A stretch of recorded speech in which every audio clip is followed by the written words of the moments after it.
Folks, the show could not be more loaded if we even tried. We're going to talk about the Broncos' unbelievable 33 points, fourth quarter scoring to pull off a comeback against the New York Giants. Talk about that. Why Shohei Ohtani is the best baseball player of all time, and it's frankly not that close. Going to get into Dak Prescott, why he is clearly worst case scenario in the third place spot for MVP this season. Jalen Hurts just keeps proving the doubters wrong. Stephen A. Smith will not stop talking about LeBron James. The Chiefs are by far the best team in the NFL. Christian McCaffrey's carrying the Niners. All kinds of stuff to talk about. I can't wait. Week 7 recap, prediction for the Monday Night Double Dip. We got the Game 7 tonight. I can't wait for the show. I can barely contain myself. So here we go. Carving Up is ready to go. Locked in. Here we go. Drop the beat, baby. As I said once again, here we go.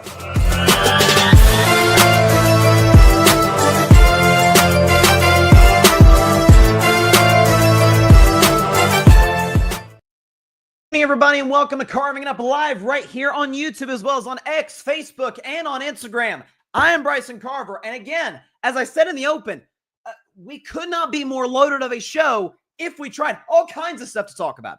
I got to admit, some late additions to the rundown in terms of, and not anything like immediate as far as like the last couple of hours, but the Stephen A. Smith topic, I initially, I'll be honest, wasn't going to do that one, but it's crazy enough to where I kind of couldn't avoid it.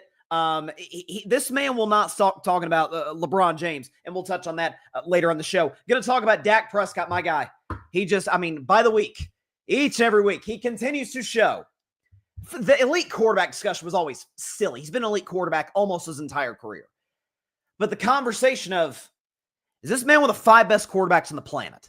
I'll tell you exactly why he is later on today's show. Touch on what else we got. Again, week 7 recap. Christian McCaffrey's carrying the Niners. Mahomes owns the Raiders, and I mean owns the Raiders. Drake May is having an unreal season. And by the way, did something yesterday that not even Tom Brady did. When you're doing stuff in Patriot quarterback history that not even the GOAT can say he did, that's saying something. Micah Parsons is the only reason the Packers aren't 500 today. Talk about him. A lot of stuff to get into on the show today. We've got, by the way, as the late great Bill Russell would say, we got tonight. The best 2 words in sports.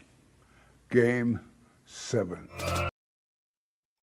They are. We got a Mariners and Toronto Blue Jays Game 7 tonight, so that's going to be very, very exciting to watch tonight. But first, as shocking of a comeback as you will see, the Denver Broncos, all right, down 19-0 in the third quarter, down 26-8, not in the fourth quarter, with just about 6 minutes to go in the fourth quarter. In other words, over half the fourth quarter was gone. They were down 3 scores. Came back and won the football game, scored all 33 of their points for the football game in the fourth quarter alone to win 33-32 over the New York Giants. And what's amazing, let's start in the Giants side of this, because to me, they are the bigger story today. Listen, I know there's a lot of people in New York and New Jersey. Heck, Giants have a huge fan base all over America. Giants fans all over America, all over the world, that are just, in the last 24 hours, despondent, devastated, crushed. How do we recover from this? And I get that. I really do. If you're a fan base that has been as tortured as this one has been, where since their last Super Bowl title in the 2011 season when they knocked off Tom Brady and the Patriots for the second time, from 2012 on to now, I'm in the playoffs twice. 2016, and that was the famous Miami boat trip with Odell and Victor Cruz and Sterling Shepard. Ended up with being a disaster. They got blown out in Green Bay. It gets Aaron Rodgers the next week. And then obviously a few years ago, they made the playoffs, won a playoff game against Minnesota, and then got trounced by the eventual NFC champion Eagles the very next week. So I get it. Giants fans, you've been through it. There are no such thing in the NFL as bad wins. They don't exist. This is not college football. You're not playing for style points. This isn't about where you're ranked next week in the AP poll, the top 25 college poll. Wins and losses, that's what you're judged on in the National Football League. It's why I defended the Chiefs ardently last year. Guys, they went 15-2. I think they know what they're doing. We'll talk about the Chiefs later on the show.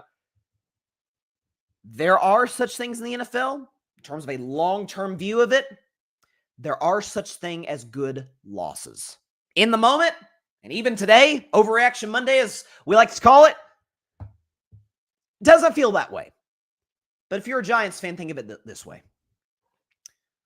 We're down our top receiver. in Malik Neighbors, and he's gone for the year. We've known that since that game against the Chargers back in week 4. Malik Neighbors is done for the year. Our offensive line, as solid as it is, but great left tackle Andrew Thomas is going against a team in the Denver Broncos that leads the sport by a mile in sacks. Nick Benito, I've said a million times, runaway defensive player of the year candidate. All right, so you had that fact on it, and you scored 32, what should have been 34 points, if not for 2 missed extra points. Get to that in a second. But what should have been 32 points against the Denver Broncos. Your rookie quarterback, Jackson Dart. And you look at the box, you're like, under 50% completion, passer rating in the 90s. Like, he was solid, but he wasn't. Folks, that was Jackson Dart's 4th start of his career. All right? The first 2, or I guess 2 of the first 3, at home.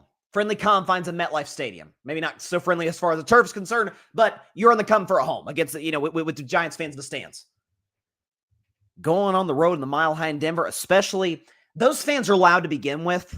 Then you add the emotional component of, man, Demaryius Thomas, number 88, God rest his soul, got his number retired yesterday. It was a big ceremony before the game, and during the game they showed the 88 being shown in the stadium in the Ring of Honor. It was great. Kudos to the Broncos, class organization, for doing what they did for the late Demaryius Thomas. A whole emotional impact on that. And yet, and still, they did hold a 4th quarter lead of 18 points with 6 minutes to go. We had never seen a team blow a lead. 1,602 wins for teams that held an 18-point lead with that much time left in the 4th quarter and lose the game. So I get it. Did throw the pick. Up 10, 3 minutes to go, or about 5 minutes to go. Right, Broncos got an opportunity to get a stop.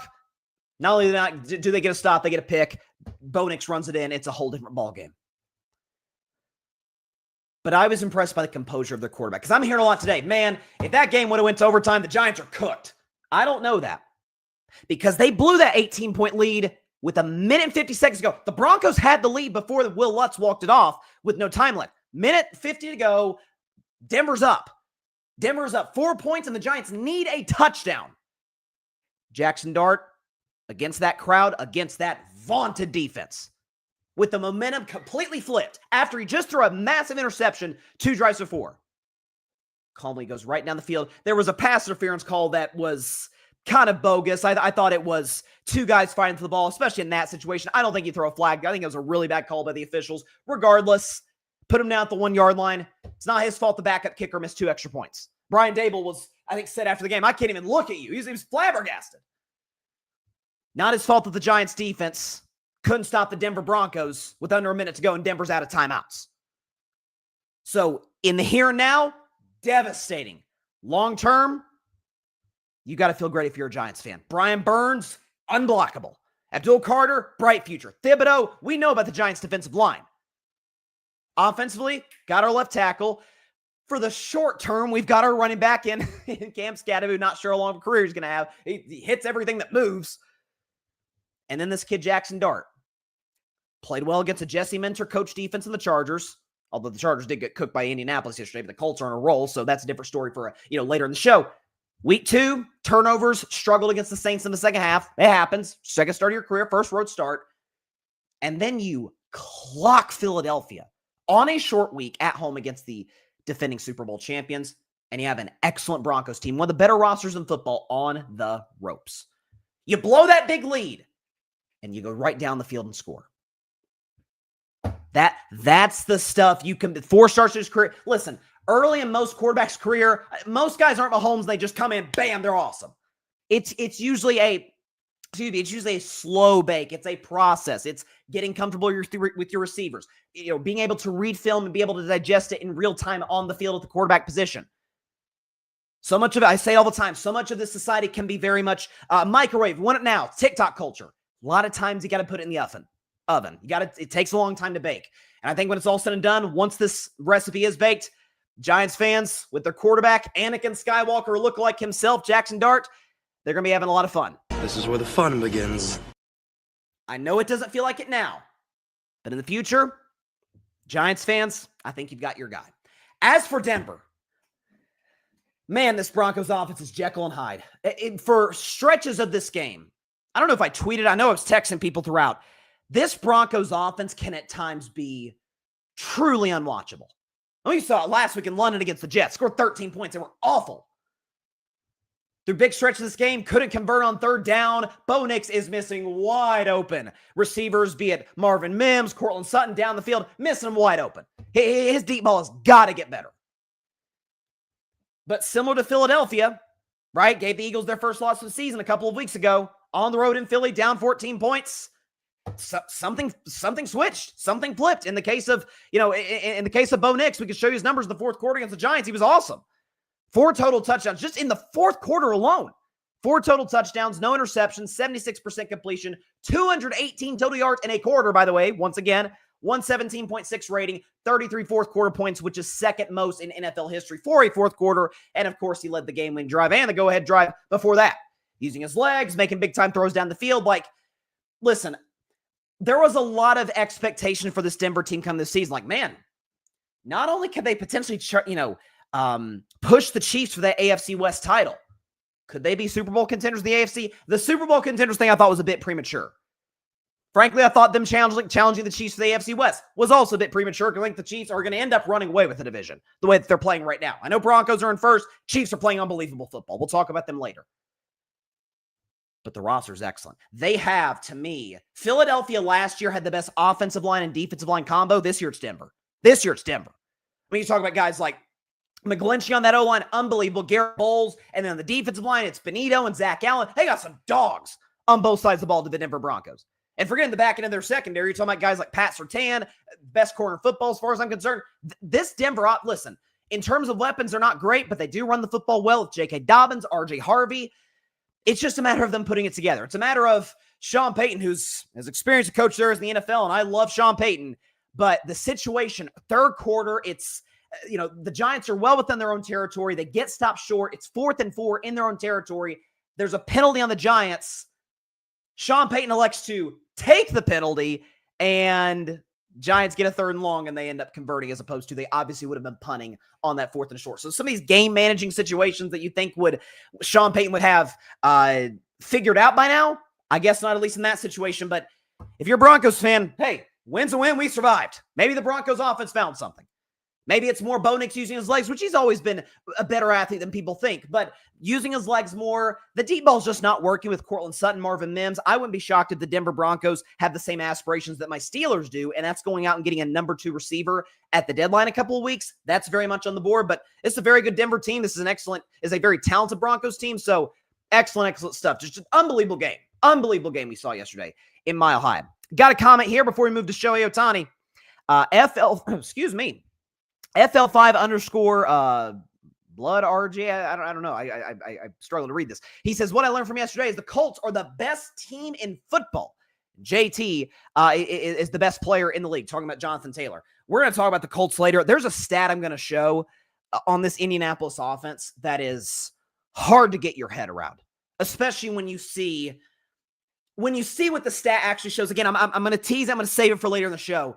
But it's unbelievable stuff. So, yeah, Indianapolis, you can make a case for the best team in football. I think Bryce is best 10 on Wednesday. I think it's Kansas City, the way they're playing right now. They're going to be playing, by the way, these two teams in week 12, I think, and it's like a 1 o'clock kickoff on CBS. That thing needs to get flexed into Monday Night Football. Let me say that now on the record on October 20th, 2025. That Chiefs-Colts game, flex that into Monday Night Football. Because you know what the Monday night game is right now? Niners and Panthers. No thanks. I'm good. Put that in the 1 p.m. window here in the East Coast. We want to see Chiefs, Colts in primetime. The whole country wants to see that. That'll be a blast. All right, switching sports for a second. So, listen, we've got a Game 7 tonight. Seattle Mariners and the Toronto Blue Jays. I like Seattle tonight. I picked Seattle going into the postseason to win the American League. Even when my Red Sox were still in it, I think Seattle's rotation has not been good over the course of this postseason, but the bullpen has. Cal Raleigh, Rodriguez, all these guys. Suarez with the big grand slam in Game 5. I think Seattle's going to end up shocking Toronto, winning Game 7 on the road to play the Dodgers. But speaking of the Dodgers, they themselves advanced the World Series by sweeping the Milwaukee Brewers, who had the best record in baseball, by the way, with 97 wins, in a 4-0 sweep, win Game 4 in Los Angeles. So let's put this segment into like a storytelling format as opposed to just hot takey format right off the bat. So Shohei Ohtani on the mound against the Milwaukee Brewers. By the way, one of the better offenses in Major League Baseball was fantastic. Matter of fact, it was one of the better pitch games we've ever seen. We can show you the numbers. Shohei Ohtani on the mound as the starting pitcher against Milwaukee. 6 innings, 2 hits, no earned runs, 10 strikeouts, ladies and gentlemen, only 3 walks. And you see right there, 26th pitcher ever is Shohei Ohtani to record 10 strikeouts, 2 or less hits, and 0 earned runs in a postseason start. It's the greatest game ever played did Shohei Ohtani pull off. You're like, whoa, Bryson, hang on just a second. That's an excellent stat line. Greatest game ever played? It's great, don't get me wrong, but 25 other pitchers have done what Shohei Ohtani did on Friday night. But then let's talk about another player. Let's talk about this other guy. His name also happens to be Shohei Ohtani. He was the Dodgers' best hitter in this game. Can we show you his numbers? He had one of the greatest games ever. Against the Milwaukee Brewers, 3 hits, not 1, not 2, but 3 home runs, obviously 3 RBIs. The second of those home runs, by the way, hit out of Dodger Stadium, for crying out loud. 3 runs in his one at-bat that he did not hit a home run, drew a walk. He's the 12th hitter ever to hit 3 home runs in a postseason game. You're like, that's amazing. Still, I wouldn't say it's the greatest game ever played, but what if I told you that the pitcher and the hitter were the same darn guy? Put up that graphic and see how that looks. The same player, 6 innings pitched, 2 hits, 0 earned runs, 10 strikeouts. As a batter, 3 hits, 3 home runs, 3 RBIs. 12th hitter to hit 3 home runs. 26th pitcher to strike out 10, give up 2 hits and 0 runs. Shohei Ohtani did both in the same game.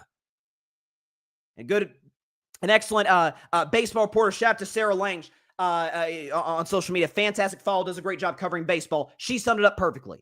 To recap Ohtani's night, first leadoff homer by a pitcher in baseball history. First postseason multi-home run game by a pitcher.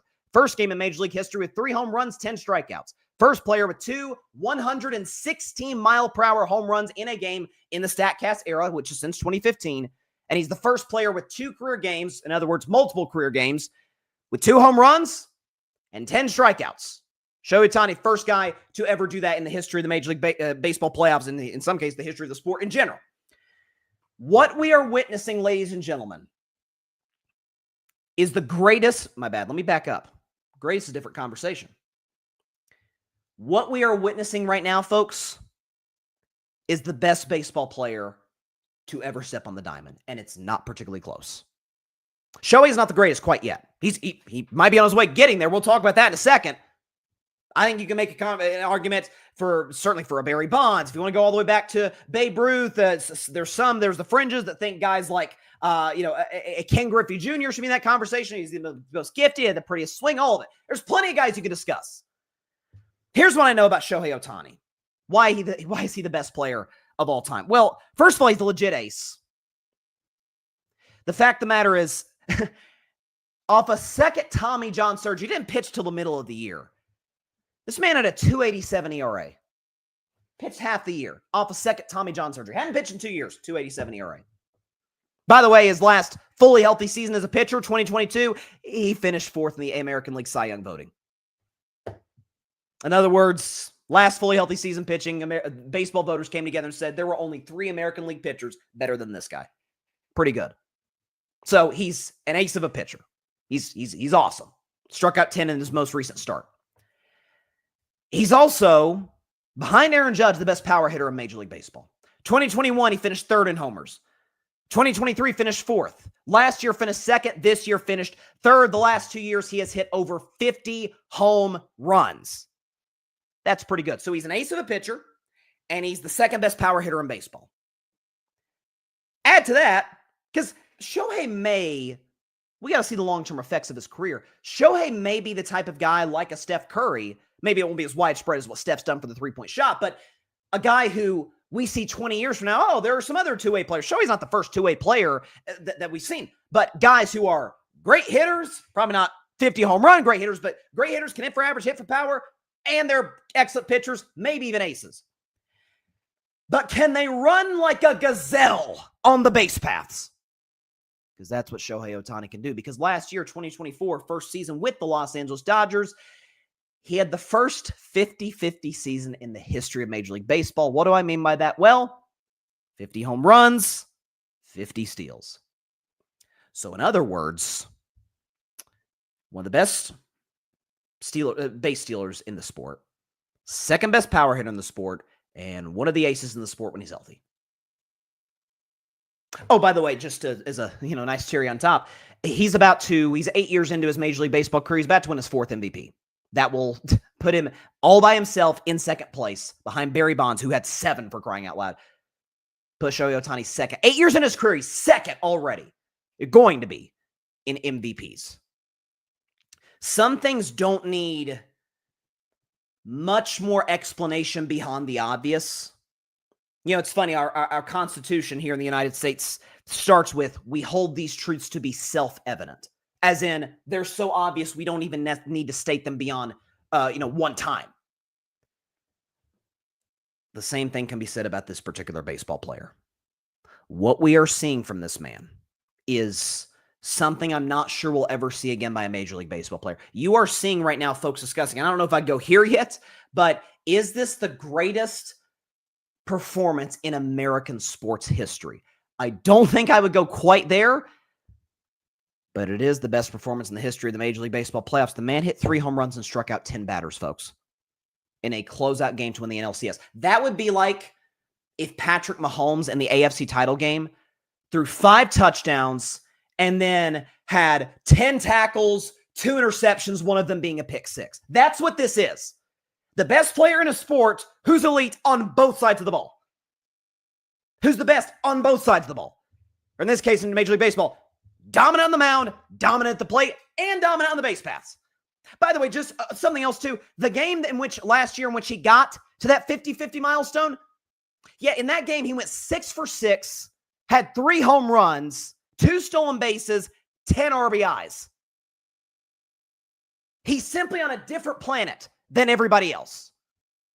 Essentially, take Aaron Judge, take like a little lesser version of Garrett Crochet, and sprinkle in a little bit of Ellie De La Cruz, and you've got Shohei Ohtani. That's who that is. I want to reiterate this. He is the best baseball player ever. Listen, people say, well, what about Barry Bonds? Bonds was awesome. Don't get me wrong. Was Bonds out here dominating the mound? Bonds the greatest home run hitter ever. Forget the steroids. He was great before the steroids. Arguably the greatest power hitter ever. The man's a 7-time MVP. Put him in the Hall of Fame for crying out loud. Different story for a different day. Ken Griffey didn't play long enough. Babe Ruth didn't play against black players. The sport was still segregated back then. Like there are a number, again, we're not talking about greatest, we're talking about best. And against the best baseball players on the face of the earth, he makes them look ordinary. That's what the great athletes do. Some of the great LeBron James games. Remember that 2007? Scored, I think it was 29 of the Cavs' last 30 points. Carried him to a Game 5 win in Detroit, Palace of Auburn Hills. There were Hall of Famers on that floor for Detroit. I guess the second iteration, so to speak, of the Bad Boy Pistons. And they were extras in the film next to the A-lister. That's what you're seeing right now. I mean, the Dodgers are a team. This is the Avengers. You got Chris Evans and Scarlett Johansson and Robert Downey and all of these A-list big-name actors. You got Freddie Freeman and Mookie Betts, and Teoscar Hernandez is a good supporting actor. And Dave Roberts is a previous postseason hero. And Clayton Kershaw is kind of like the Robert De Niro, so to speak, right? Like the old veteran who's kind of still got it, and they pale. Freddie Freeman, I wish we had the photo. Freddie Freeman, hands on his head. Man's a 2-time World Series champion. Man last year had one of the greatest moments in World Series history, the walk-off grand slam to beat the Yankees in Game 1. And he's left speechless. He doesn't, these guys see Shohei Ohtani every single day, and they cannot believe what they're seeing. That's the mark. Certainly an all-time great athlete, which we know Shohei is, but the best baseball player of all time, Shohei Ohtani. Greatest? He's on that track. By the way, Dodgers are 4 wins away from him getting to ring number 2. 2 years in LA could be 2 rings. Helping lead a dynasty. It's pretty unbelievable what this man's doing. It really, really is. Check the comments. This guy agrees with me. Monday Night Football, Chiefs, Colts. Yeah, let's see it. I'd love to. Listen, you can't you can't see a situation in which, these networks decide to choose, let's go with Mac Jones or Brock Purdy versus Bryce Young or Andy Dalton, when you could get, this is a weird statement to make, what I'm about to say right now, Patrick Mahomes versus Daniel Jones, which all of a sudden is a marquee quarterback matchup. Obviously, on one side, that goes without saying, but the other, man, Daniel Jones been balling. We'll talk about the Colts later when we get to our Week 7 recap. Just unbelievable stuff that we've seen in the NFL. Okay, we're going to take a 1-minute break, but when we come back, we've got so much to talk about in Carving Up. It's not even funny. By the way, on the eve of the 6-year anniversary of this very show, first episode, I'm in a different studio than I was back on October 21st, 2019, but like right over there, not too far away from here, outside of this room, recorded my first ever episode. We are planning to do a special episode of Carving Up tomorrow. So still going to be talking about sports, going to be talking about the doubleheader on Monday Night Football tonight, going to be making some NBA predictions. We're going to have 4 shows. It's supposed to 3 Carving Up episodes. We're going to have 4 for this special week because of the fact that the anniversary of Carving Up happens to fall on a Tuesday. So check us out tomorrow. Time hasn't been announced yet. We're trying to get that worked out depending on what other shows on this network. Don't want to step on anybody's toes. I want everybody to be able to have that solo audience. So more information on that as we go by. But a special episode of Carving Up Live, a 6-year anniversary edition tomorrow. Not sure what time it's going to be. We'll announce that on social media, but we'll take a 1-minute break. When we come back, 2 guys that keep proving the doubters wrong. One in the current time more so than the other, Jalen Hurts, and the other Dak Prescott, who's playing literally perfect football. The likes of which some of the greatest quarterbacks ever have played. Talk about both of those guys after the break. Don't go anywhere, folks. We're just getting started on Carving It Up Live. Stay tuned.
Welcome back to Carving Up Live. Before I get to Jalen Hurts, we did have a little bit of breaking news about 20 or so minutes ago from Adam Schefter. He tweeted, per the NFL, Broncos linebacker Dre Greenlaw has been suspended without pay for 1 game for unsportsmanlike conduct following Sunday's game against the New York Giants. He then retweeted that with more information.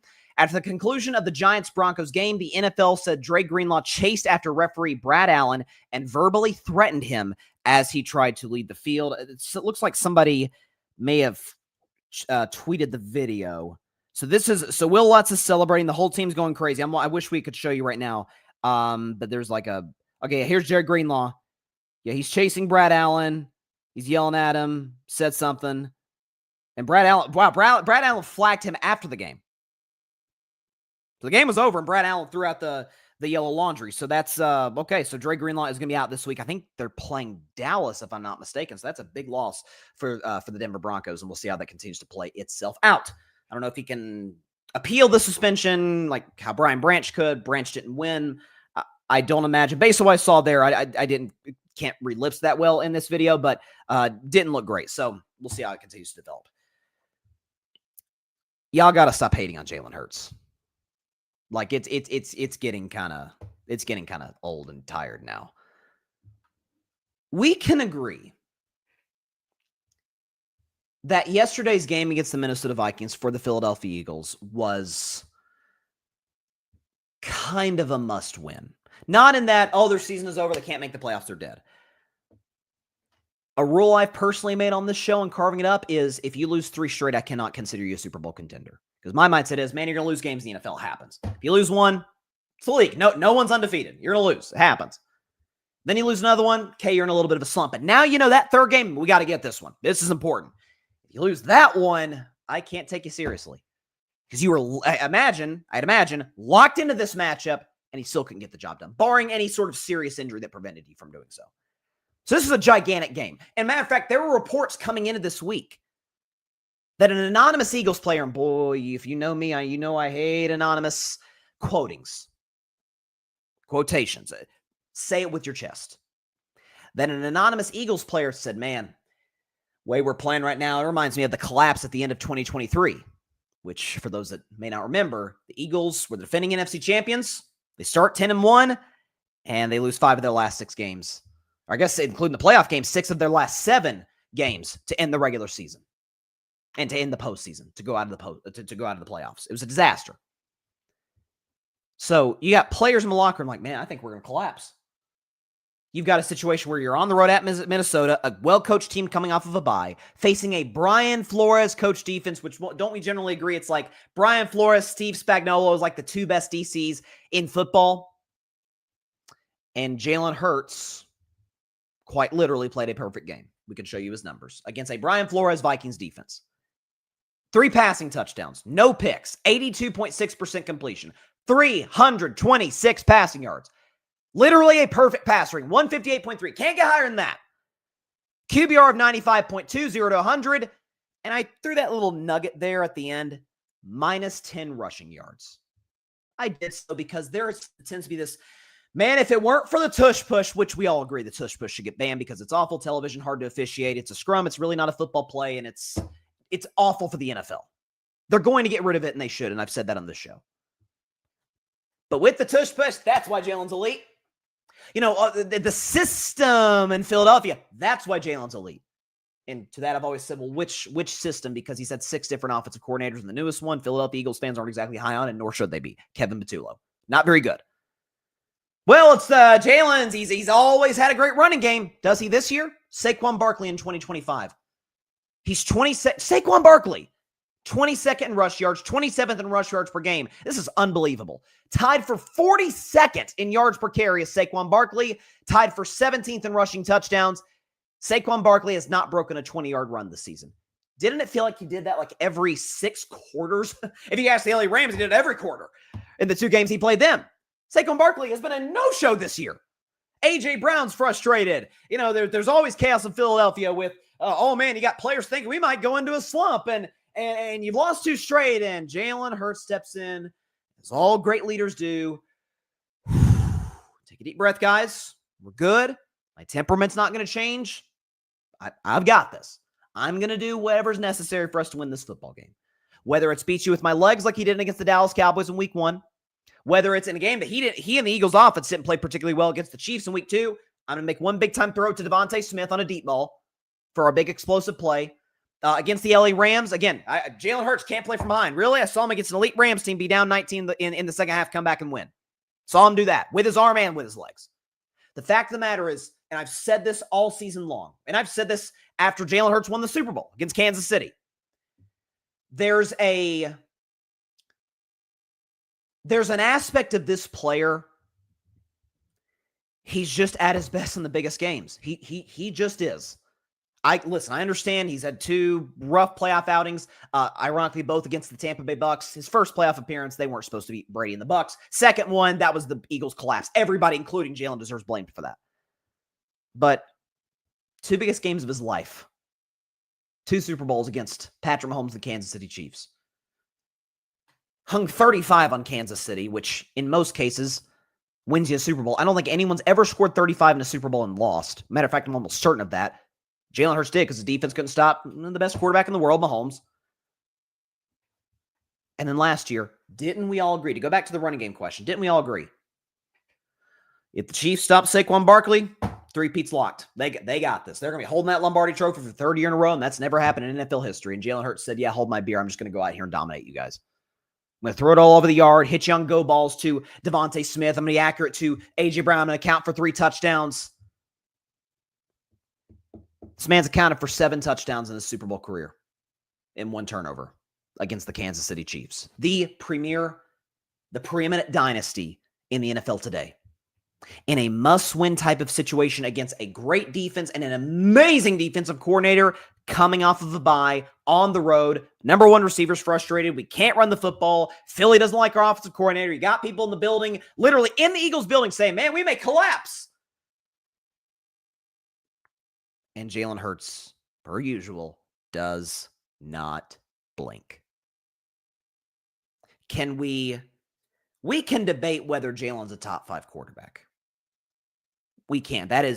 I understand both sides of that conversation. Can we please? I feel like we finally got to this point with Lamar about a year or so ago. Can we get to it with Jalen? Guys, he can throw the football at an elite level. He can. He can work with any system. Well, how? Because he's worked with 6 of them. He's worked with 6 different OCs. He can work without a running game, which he has not had whatsoever this year with Saquon Barkley. He can work with his number one receiver and I think A.J. Brown's a good dude. I've said that many times on the show, but can be a bit difficult to say the very least. He can work with defenses that aren't playing their best, and Philadelphia has not been playing their best this season. He can work with a head coach that some people aren't crazy about, Nick Sirianni. He can work with an offensive coordinator, Kevin Patullo, who people don't think is good. He can work with a locker room that seems to be a bit in dysfunction. Step in there and play a perfect game against a great defense off of a bye. So this whole Jalen, I hear more about what Jalen can't do than what he can do, and the latter far outweighs the former. His deep ball's improved clearly this year. Clutch playmaking skills, that's been there since Alabama. Never forget, as a freshman against the Clemson Tigers in the national championship game, Jalen Hurts left the field with a lead. Then Deshaun Watson, the Tigers, Hunter Renfrow, we know how that story ended. This is who he's always been. He's improved. He was not the player's rookie that he is now. Duh, players get better. I was not crazy about Jalen Hurts coming in the NFL because I didn't think he was a natural thrower. Didn't love his size. He's proved me wrong. Without question. Since that Super Bowl against Kansas City kind of opened my eyes like, wow, the Chiefs took Saquon Barkley away and he still torched them. And that was a great Kansas City defense. Could not stop Jalen Hurts. With an OC and Kellen Moore that I wasn't crazy about. And darn sure not crazy about Kevin Patullo. And here the Eagles sit today. If the Bucs lose tonight to the Detroit Lions, they're 5-2. Like at the top of the NFC. That's Jalen Hurts. That's who he is. So if you're a Philadelphia Eagles fan, long as that guy's a quarterback, you're good. We're good. We've got our guy. Outstanding game by Jalen Hurts. You know who else had an outstanding game? And I mean, are we shocked? Look, I had a mixed bag of a weekend because obviously I'm still, even now, a little pissed off with how the Pittsburgh Steelers blew that game against Cincinnati on Thursday night. I'm still slowly emotionally recovering from Tennessee losing to Alabama on the road and just blowing opportunity after opportunity after opportunity to get back into that game in Tuscaloosa. I had heartbreaking upset of the week streak coming to an end with Arizona just losing by the skin of their teeth to Green Bay. We'll talk about that game later. However, if I were a bet man, winning week once again, 2-1, ladies and gentlemen. And one of those games was I get Dak Prescott at home as an underdog against a team he's never lost to at home in his career against a bad defense with CeeDee Lamb back. Yeah, I think I'm going to take Dallas in that spot. So it's become like a weekly tradition at this point. For those that know the drill, do it along with me, watching or listening. That man who wears number 4 in Dallas. You know his name. Say it loud and do me a good favor and say it real proud. Rain Dakota Prescott. Let's see what he did against the Commanders yesterday. Not 1, not 2, 3 pass touchdowns, no interceptions, 70% completion, 264 yards passing, a passer rating of $130, and a QBR 0 to 100 of 88. And this just continues. Listen, I've seen stats over the last 24 hours. Now Dak is 7-0 against Washington at home. Forget that. He is literally the second most dominant division-winning quarterback in NFL history since the merger. We can show you the numbers. Against the NFC East, which, by the way, features a team that's won 2 Super Bowls in Philadelphia. Dak Prescott, 93 total touchdowns to 22 picks. That's over a 4-to-1 touchdown interception ratio. That's pretty good. 66.5% completion. That's excellent. 256 pass yards per game. Pass rating of 102. And see that little stat right there? Dak Prescott against the NFC East wins 79.5% of his games. That's the second highest win percentage against division opponents since the merger. Only Patrick Mahomes is above him. So you can talk about, oh, the Giants have been dysfunctional, and the Commanders, outside of last year, have been dysfunctional. Jane Daniels is hurt, and Washington looks like they're going by the wayside. He's had a team in the division, the Philadelphia Eagles, who won a Super Bowl in 17, went to the Super Bowl in 22, and won the Super Bowl last year. And he still won 79.5% of his games against the NFC East. So, of course, Dak dominating Washington is not surprising as it pertains to the NFC East picture. And it's not really surprising as it pertains to what he's done all season long. Just put up Dak's numbers. These are, I'll talk about this, but MVP caliber stats. Second in touchdown passes, fourth in completion percentage, second in yards, ninth in rating, first in QBR. Dak Prescott has played simply flawless football this year. And by the way, I've done the stats really the last couple of weeks since the Packers and Jets game, and then you add the Carolina game. Now you add this one. Dak Prescott in the last however many weeks. Well, you can make it now Dak in the last 4 weeks. I've done this stat, and it now takes on historical context. Dak is playing the quarterback position like few in the history of the game have ever played it. Let's show you what Dak has done the last 4 games and then show you this next graphic, which will blow your mind. Last 4 weeks, Dak Prescott, 14 total touchdowns, no interceptions, 71.5% completion, 270 pass yards per game, pass rating of 128, QBR in this 4-week stretch of 91, 0 to 100. That's obviously phenomenal. It's historically great. And I want to give Adam Schefter credit for putting this stat out, and I compile it into a graphic today. Quarterbacks with 3 touchdown passes, no interceptions, 4 games in a row. Show that graphic. That's the company Dak Prescott keeps. For those that are listening to the show. So Dak Prescott 2025, 3 touchdowns, no interceptions, 4 games in a row. Here's who he joins. Tom Brady in 2007. I don't know if you remember, but the Patriots went undefeated that year and Tom won MVP. Peyton Manning between the 2013 and 2014 seasons. I don't know if you remember, but Peyton Manning won MVP in 2013. Aaron Rodgers in 2014. I don't know if you remember, but Aaron Rodgers won MVP in 2014. Russell Wilson in 2015. This is when Russ was still elite. Drew Brees in 2019. Dak Prescott in 2025. Listen, the discussion that it's funny. Tomorrow's the 1-year anniversary of carving it up.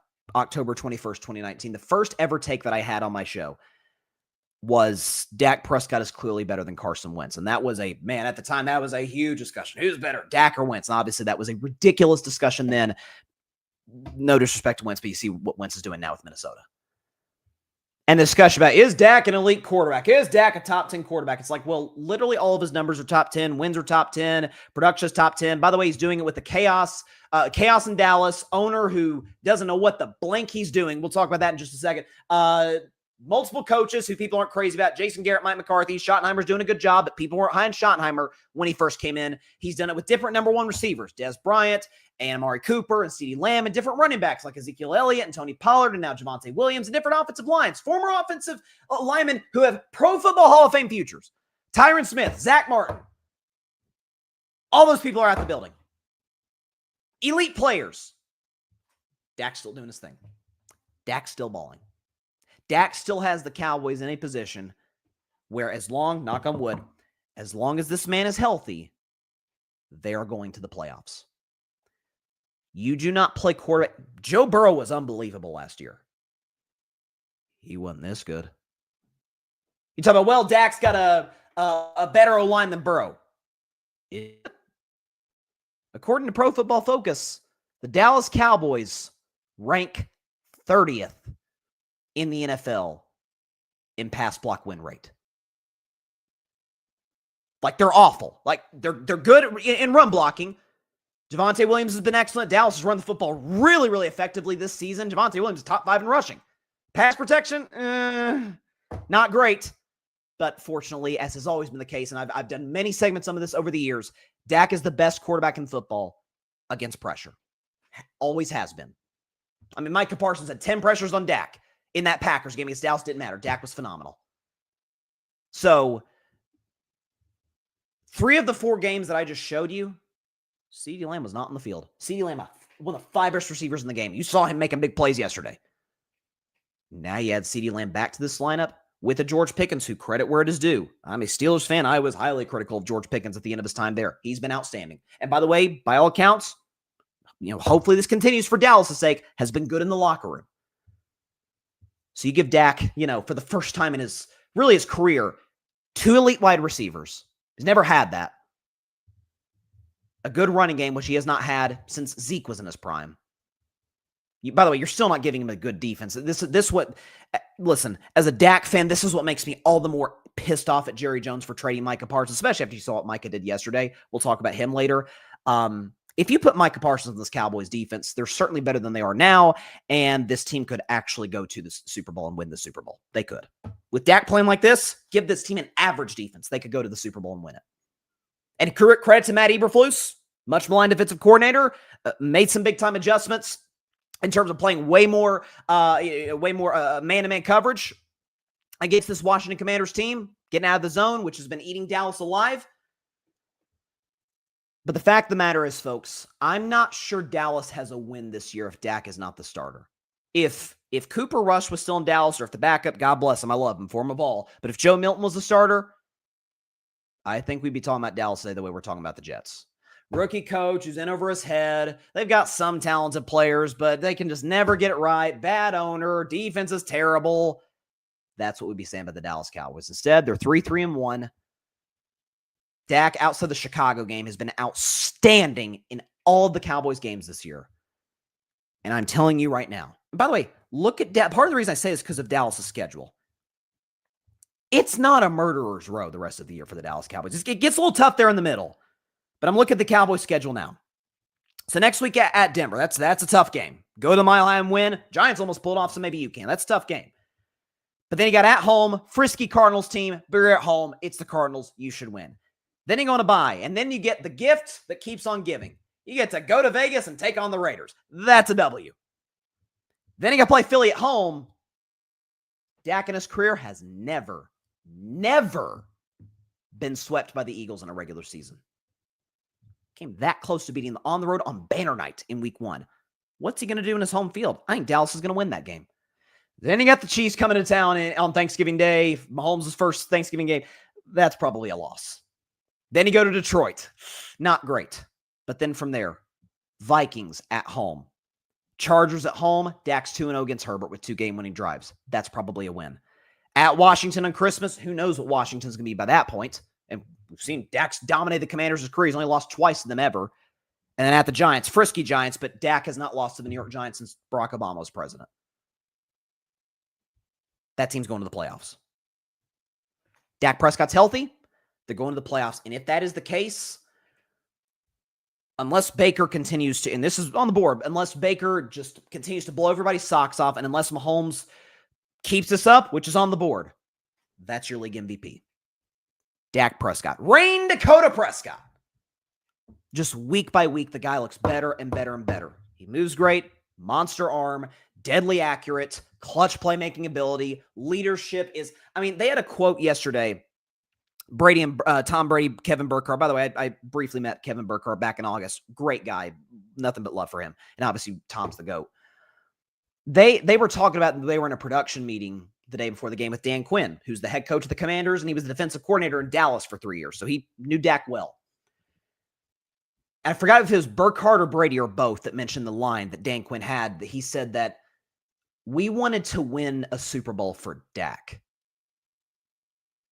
That is a big statement to make. Like, Dan Quinn has won a Super Bowl before in Seattle, but obviously the heartbreak in Atlanta. Most of the Cowboys have never won a Super Bowl. And they wanted to do it for him. That gives you goosebumps. Like, they wanted to win it for their leader. Because the way he conducts himself, both on and off the field and in the locker room. What can you say? Said it since day one. Been an elite quarterback. always been either at or close to a top 5 quarterback. And he is, what a shocker. You actually give Dak a number 2 receiver in a running game. By the way, part of the reason I say that is in 2023, he didn't have a number 2 receiver. He didn't have a running game. He had a head coach with major limitations. And the Cowboys won 12 games, and Dak almost won league MVP with 36 touchdowns and 9 picks. Second in the league in passer rating that year. Always been an elite quarterback from the jump. And he's showing you that week after week after week.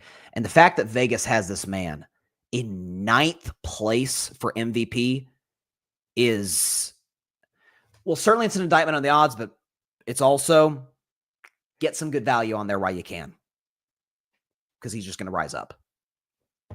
Rain Dakota Prescott keeps doing it. Before I move, this should be interesting. Before I move to the Stephen A. Smith topic, which was a late addition to the show, but I after I saw this, I couldn't not talk about it. Before I do, quickly, let me predict, because the game's going to kick off in about 10 minutes or so, and it's one of the bigger matchups of the, do we have it on here? We'll see. I'm not sure we have the graphic. Maybe we do. Maybe we don't. Hopefully we do. The Buccaneers. Yeah, here we go. Here's the graphic. Buccaneers and Lions. 2 of the top contenders in the NFC. Detroit obviously coming off of a tough loss at Kansas City, a game in which the Chiefs have always been a physical team, but push Detroit around? That's saying something. And as for the Tampa Bay Bucks, 5-1. This is why Baker, after everything I just said about Dak, this is the only reason I give Baker the nod ahead of Dak. Dak's dealt with injuries to his team. Baker's whole offense has been hurt this year. Mike Evans, Chris Godwin, and Emeka Egbuka was out for large stretches of the game last week. Bucky Irving, the offensive line. The defense isn't great. And the Bucs are 5-1 with 4 game-winning drives in their 5 wins. Baker's been awesome. 1 pick on the year. He's been great. Clutch playmaking abilities, as athletic as he's ever looked, as accurate as he's always been. I got to admit, let me check the line, because I've already taken the line where it was for the graphic that we're going to show you for my final score. Okay, the line is exactly the same, just minutes before kickoff.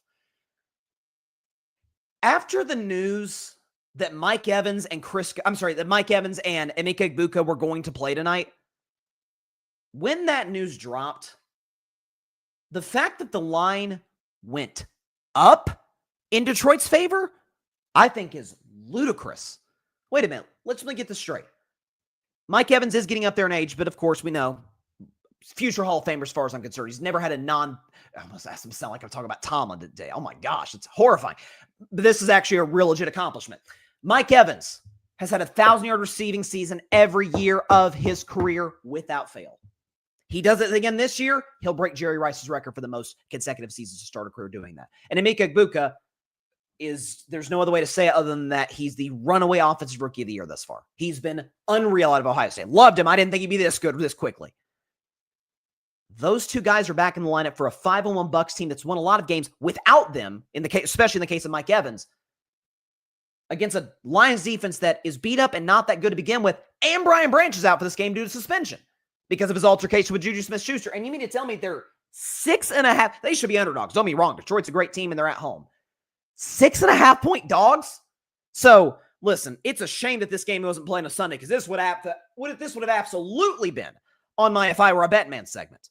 So, Tampa Bay plus 6.5 to me is a home run. As for the game itself, again, neither defense is great. Both offenses stacked with weapons. They're rolling. Both teams can run the football relatively effectively, more so Detroit, but both teams, even with the injuries at times in the case of Tampa, still excellent offensive lines. Baker's more capable than Goff of making plays outside the pocket, extending plays, and that's weird to say about Baker, but he's done that this year. That run against the Niners last week was unbelievable. But there are certain teams that have a real legit, we talk about home field advantage, and there's teams that legitimately have a home field advantage. Like, you feel like it impacts the outcome of games. Kansas City at Arrowhead, back when Breeze and Peyton were there. The Saints, the Dome Patrol, right? Denver, Minnesota. There's certain teams, man, that it is a real thing to go into the Lions' den, so to speak. It's fine. I'm talking about the Detroit Lions, and play these teams. Detroit's one of those teams. Ford Field, primetime, Monday Night Football. Baker's not scared of that, because last year the Bucs beat the Lions in Detroit. I think we're getting a shootout. I think we're getting a lot of points. And I think we're going to get a Jake Bates walk-off field goal. Give me the Detroit Lions 34-31 on a walk-off field goal over the Tampa Bay Bucks. Listen, the Lions need to win this game, right? Bears are I won't say the Bears are necessarily playing well. At least Caleb has struggled as of late. But Bears have won 4 in a row. Packers are playing ugly football, but stacking wins. They're 4-1-1. Lions need to get this game. They'll get it. But Bucks plus 6.5. Absolutely. I honest to God. And I love the Lions. Both of these teams are Super Bowl contenders, which is part of the reason why I say 6.5. If Ibuka and Evans were out, I get it. Like, it's like, okay, that I'd probably like it closer to 5, but I would understand it. They're both back in the lineup, and Baker's been balling without him at times. So, unbelievable stuff. We're going to get a great game tonight. So, as soon as I get done with this show, man, I'm going to my TV. I can't wait to watch this game. All right, so I predicted that game officially before it starts. You can't jump on me and say that I cheated or I'm looking at the score. I'll be looking at the score throughout the show, but, not after I made my pick. Whew, boy. This is not what I thought I'd be talking about. I knew I'd be talking some baseball with Shohei Ohtani and obviously a ton of NFL. I did not think I would be talking about, and I've tried to mostly stay away from this, but it's almost unavoidable at this point. The beef that just will not end, mostly because one person won't let it end, of LeBron James and Stephen A. Smith. Now, again, as I often say in these tense situations, obviously I am a big fan of LeBron James. I've said, and we can debate this another day, I think he's the greatest basketball player ever. I get on LeBron fans who act like it's not close. I get on Jordan fans who act like it's not close. It's obviously razor thin. You can make a case strongly for one direction or the other. Add Kareem in that too. I always get insulted when Kareem's never included in the GOAT discussion. Different conversation for a different day. LeBron's a activist community, has always been on the forefront of social issues here in America. Done some unbelievable stuff for the kids in his local community. By all accounts, great husband, great father. And then of course, Stephen A. Smith. Listen, this is a guy who didn't come from much. His book, Straight Shooter, which I read a couple of years ago, excellent read, came from a lower middle class background and has raised himself into being the face of all of sports coverage. He's the face of ESPN, $100 million contract. He's doing political coverage on his podcasts, on Sirius XM, on News Nation. Like, Stephen A. is doing his thing. Stephen A. is making the bucks. Both guys, Braun and Stephen A., didn't come from much and have accomplished unbelievable things. So both in many ways are the personification of the American dream in their own respective fields. So I want to say that on the front end, because this is not a way to attack personally anybody in this situation. But Stephen A. Smith was on Carmelo Anthony's podcast, which made it even more weird because Melo's in the Banana Boat crew with LeBron and Chris Paul and Dwayne Wade. Like, that was odd that Melo doesn't interject to anything that I'm about to play you. But Stephen A. was asked about his tiff with LeBron James, and here's what he had to say. Take a listen to Stephen A. Smith on LeBron James. Let me get to LeBron. I don't like his not a little bit. You do not understand the links this man would go to. This dates back more than a decade. I believe he's one way publicly, he's another way privately. He might not be interviewed and he might not be quoted, but the things he says and the things he has said to people, it's gotten back to me. The things that he's tried to do, if it were up to him, I wouldn't be where I am today. It's some low. The day that he rolled up on me courtside, it was the day my contract was announced, that I had stayed with ESPN. Go back and look at the camera angles. I arrived there in the first quarter. He rolled up on me in the third quarter. This is 2025. We got technology everywhere. TNT is a nationally televised game. How is it we got one angle and the only angle you see was of him in his face, but you see the back of my peanut head? I know this, but I know a thing or two about camera angles. I determine them half the time. Yep. Do this angle, do this angle, do that angle. This is my business. I ask you straight up, do you think you felt set up in that moment? Damn right I did. You thought he had somebody out there too? Damn right that did. Okay. There's a lot there. So obviously anybody who has not seen it, we won't play the footage because we don't have the rights to play the whole thing. But obviously this is kind of the freeze frame of it. LeBron James, Stephen A. Smith This was the confrontation. This was a game in March against the New York Knicks. Stephen A was there to support his Knicks in Los Angeles. And because of what Stephen A said about Bronny, LeBron James' son, Bronny James, talking about, hey, LeBron James as a father, stop this, stop this. Like we remember that whole dynamic and how it worked. And LeBron, before the fourth quarter, you see it right there. We're showing it on Carving It Up Live right now, confronted Stephen A. Smith and basically said, keep my family's name out your mouth, with some choice language in there, obviously.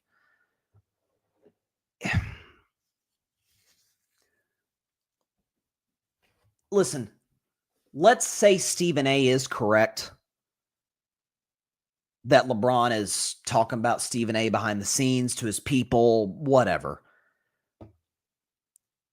Since the Pat McAfee interview, Bronny said nothing about you, bro. He said a word. And when later, we didn't show this clip in the interview, but he talks about how, J.J. Redick in that game against the Philadelphia 76ers that prompted Stephen A. Smith to talk about LeBron and basically questioning his decision-making as a father and all of it. Stephen A. Smith said in this podcast clip, we're not going to show it now, but on Carmelo Anthony's podcast, when J.J. Redick puts Bronny James in a game, first quarter against Philadelphia, against an all-star caliber player, Tyrese Maxey, who's out there licking his chops going against the second-round pick, a rookie, we can't criticize Bronny James the next day. In other words, like JJ is putting the media in a hard spot where we don't want to, but we have to criticize Bronny. There's nothing wrong with that. Bronny got cooked in that limited action. Of course, he's a second-round pick. I thought it was about LeBron, Stephen A. You mentioned J.J. Redick. J.J. Redick put LeBron in. So then why did you say on First Take back in January, LeBron James as a father, stop this? You're talking about the size of your mouth.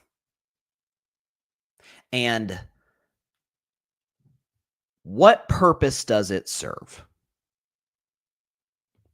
I don't think this is going to be LeBron's last year. I think next year it's probably likely that that's it. Year 24 for LeBron James in 2027. We'll see.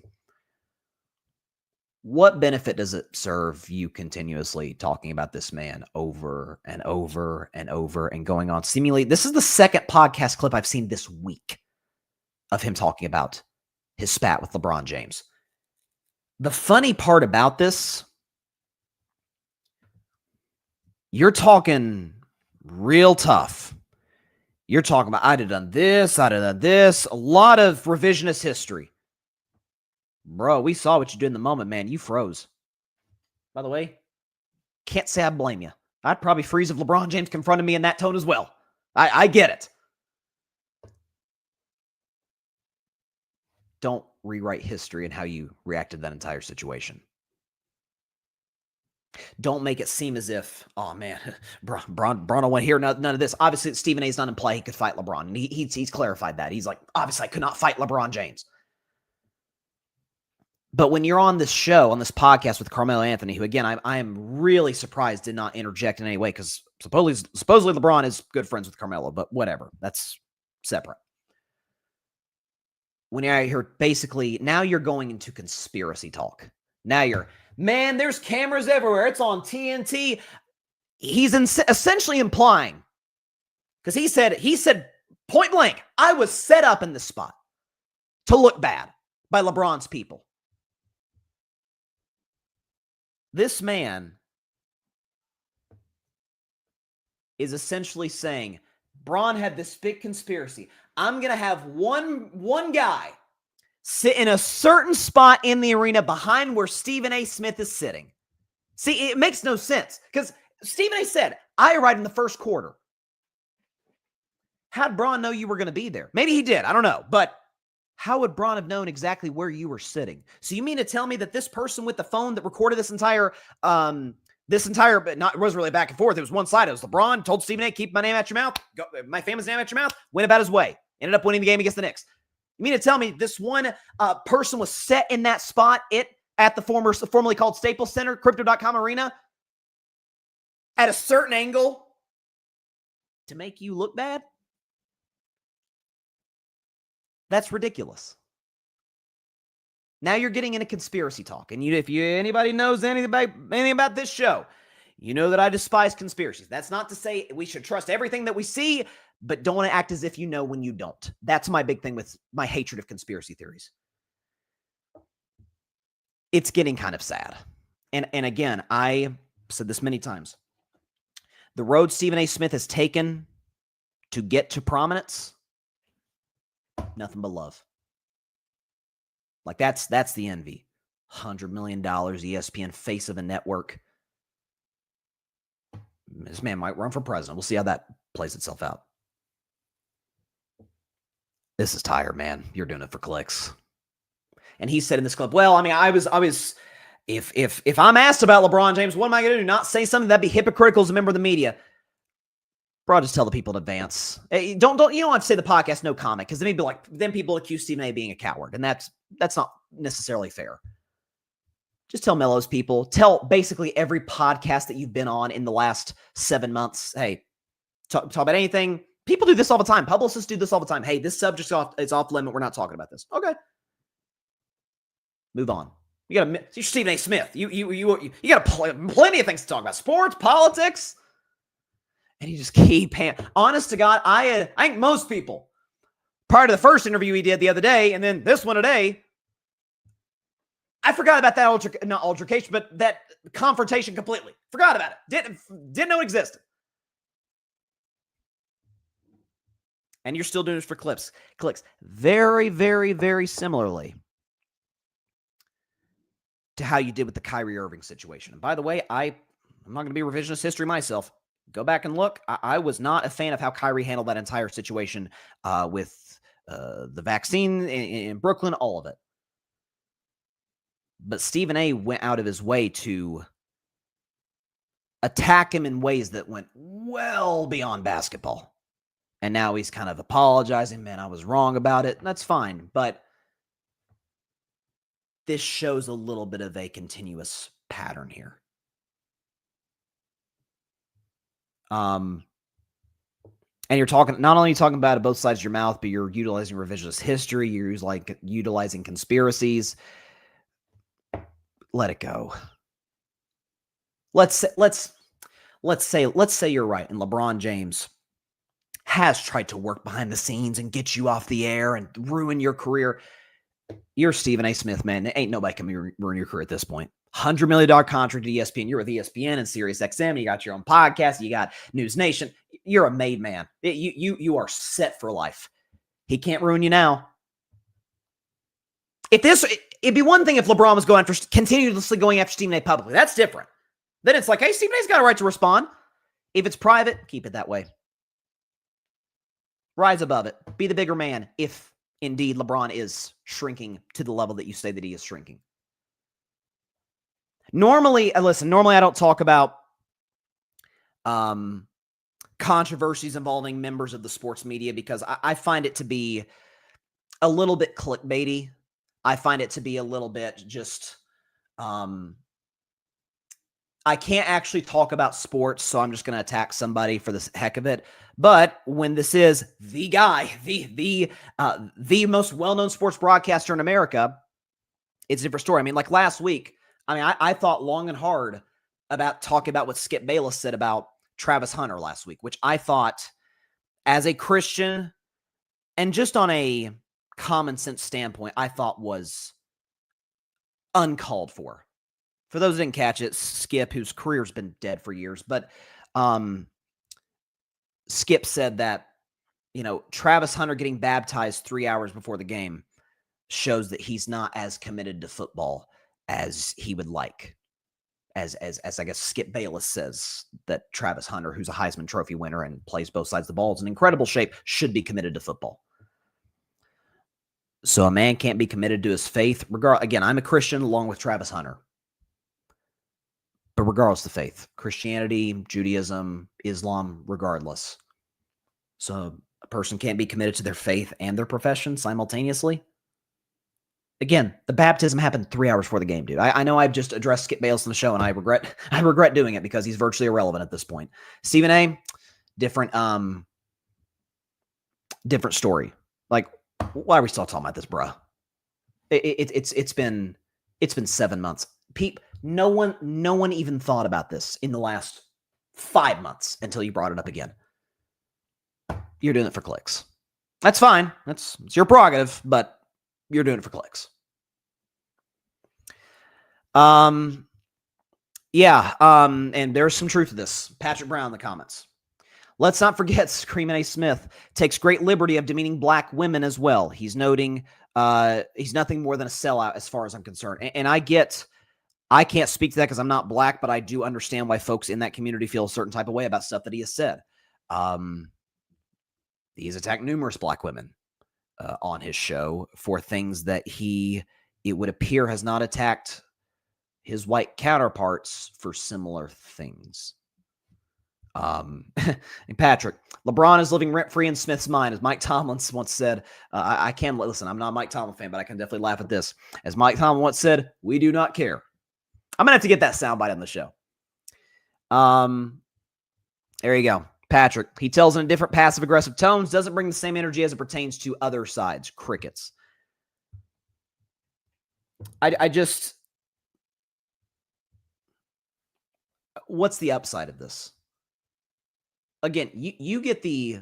I cover politics from time to time on this show. You cover it pretty much full-time.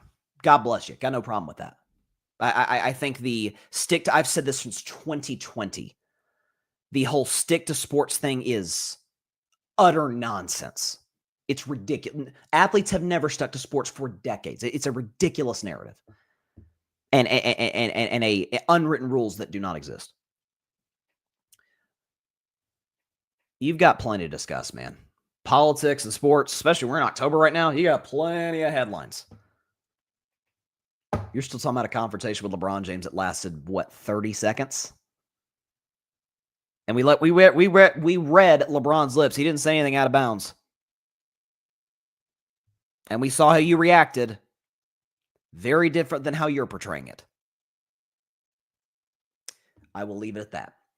And when we come back on the show, there's still, Lions-Bucks is going on right now. Lions are up 7-0. There you go. 3 minutes in, the Lions are up 7-0. Goff just hit Amon-Ra St. Brown for a 27-yard touchdown. So Detroit's up early.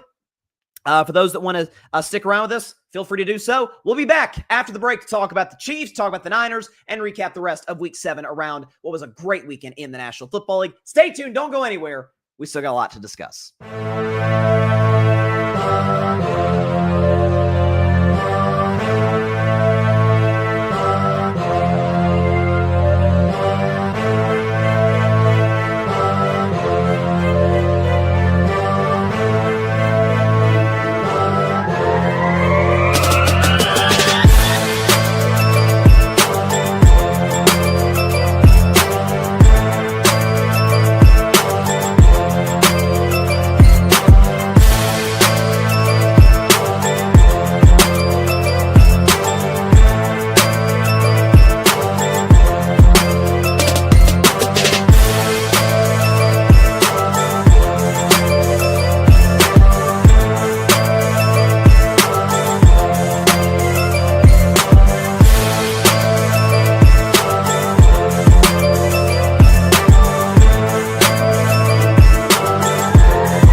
Welcome back to Carving Up Live. I just got a comment on TikTok, which if you don't follow me on TikTok, right down there, Carving It Up Podcast, all my social media platforms for those that are watching the show right now, Instagram, X, TikTok, YouTube channels, both The Grid and Carving It Up. Subscribe to all of them, follow all of them, notification bells, putting out multiple forms of content each and every day, so check all of it out.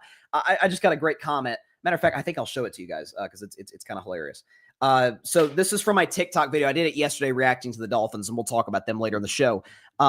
This person just put this, if you can see it, it says Miami Elfins because they have no D or O. So, which is very true. The Dolphins can't score and they get scored on a lot. So we'll talk about the Dolphins later. I did want to talk about the Kansas City Chiefs.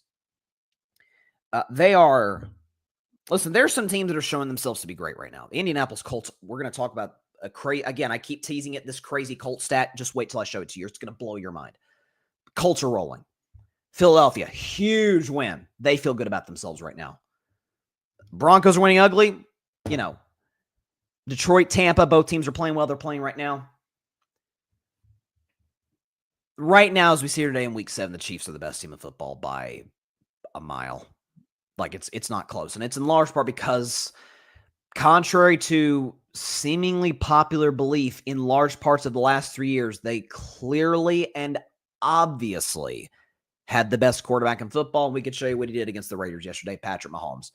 3 touchdowns, no picks, 74.5% completion, 286 passing, a $126 passer rating, QBR 0 to 100 of 89, and Patrick Mahomes was sitting on the bench with a baseball cap toward the end of the third quarter. It was the Chiefs won this game 31-0. It was not as close as the score would indicate. Like, this felt like it was the 2 oldest coaches in the league, Pete Carroll for the Raiders, Andy Reid for the Chiefs. This felt like Andy doesn't want to embarrass Pete. Like, there's mutual respect there. Andy Reid's certainly a Hall of Famer. Pete might be. Like, these are old, legendary, or I should say old, that's disrespectful. Older, legendary coaches. Andy doesn't want to embarrass Pete. Like, and I respect Andy for that. But this team's absolutely rolling. So they get Rashee Rice back yesterday, who obviously missed all but the first 4 games of last year because of an ACL, missed the first 6 games this year because of a suspension for the driving incident that we've talked about in the show.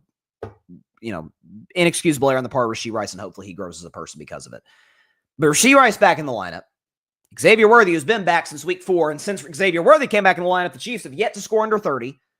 Hollywood Brown's a good receiver, and Juju Smith is there. And oh, by the way, Travis Kelce, who this year, to his credit, Travis Kelce would appear has, and he's even talked about this on his podcast with his brother Jason, that he's putting more, attention and effort into his body, into football stuff this offseason as opposed to last offseason. Listen, when you're dating the most famous one in the world, you're working on choreographed skits and dances at the Aero Store. It's a lot. I get it. It takes up a lot of your time. I don't knock Travis for it. He was a 2-time defending champion at the time.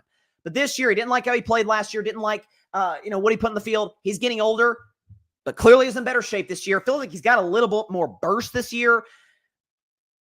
And now with this offense, which they ran for over 100 yards yesterday, which I feels like some of that is just the Raiders are awful.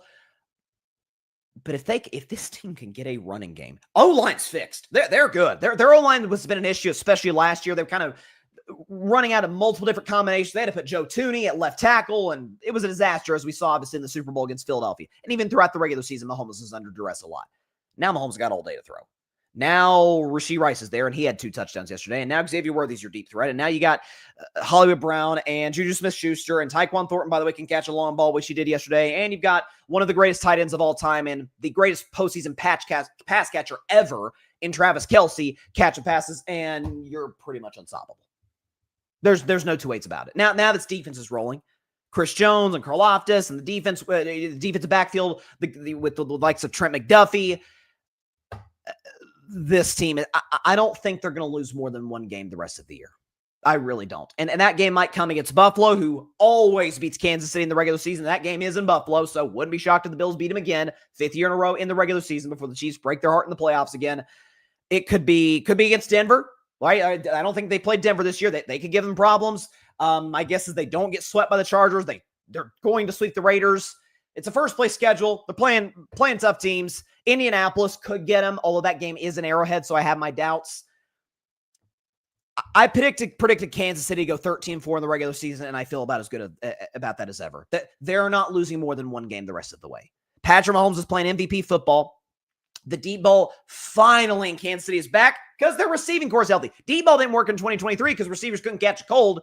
Remember Marquez Valdez-Scantling and oh my gosh, what's the guy's name? Who Kadarius Toney, those drop passes. Then last year, drops weren't a problem. Health was a problem. They had to trade for DeAndre Hopkins mid-year. Hollywood Brown missed most of the season. Xavier Worthy, it took him a while to kind of come into his own. Rashee Rice blew his ACL in the first month of the year. Kelce wasn't in the best shape. Didn't work. Now, a team that obviously we know is great at winning close games has a better O-line, has one of the best, all of a sudden, one of the best wide receivers and receiving cores in football, certainly one of the deepest ones. If they make a move at the deadline to improve their running game, it's over. Like it is a foregone conclusion. Knock on wood, 15's healthy. They're winning the AFC, which, they've done 5 of the last 6 years and 3 years in a row. I mean, it's a foregone conclusion if Mahomes is healthy that they're in the AFC title game because, they always are. But listen, people talk about, well, I mean, it's today, and the Chiefs wouldn't be in the playoffs. Well, good thing the season doesn't end in October, because if you look at the odds, Vegas knows that, because they've got Kansas City as the favorites to win the conference, win the Super Bowl. Mahomes is the favorite to win MVP, and he's also the favorite to win Super Bowl MVP. So as I said last week, those that had your Kermit memes and your, hey, they're dead, they're 0-2, it's over, the Chiefs dynasty, at least for 2025, is a wrap. That was obviously, and I said it on the show at the time, an idiotic opinion to have. You know, again, shout out to Nick Wright, who's like a diehard Chiefs fan. He talks about unallowable opinions. Like there's certain, and I would almost interpret that as there's certain things, if you want to maintain credibility, you can't say and hope to maintain it. For example, like I'm a big fan of presidential history. If somebody said that, who's a good example? Okay. If somebody said, you know what? Martin Van Buren's the greatest president in American history. Okay, get this person out of the room. Let's have serious conversations. It's Lincoln, who is the GOAT, by the way. Lincoln is the GOAT. Or it's Washington, or it's either the Roosevelt or Eisenhower. Maybe someone might slide Jefferson in there. It's not Martin Van Buren. Like that's a ridiculous take to have if you want to maintain integrity.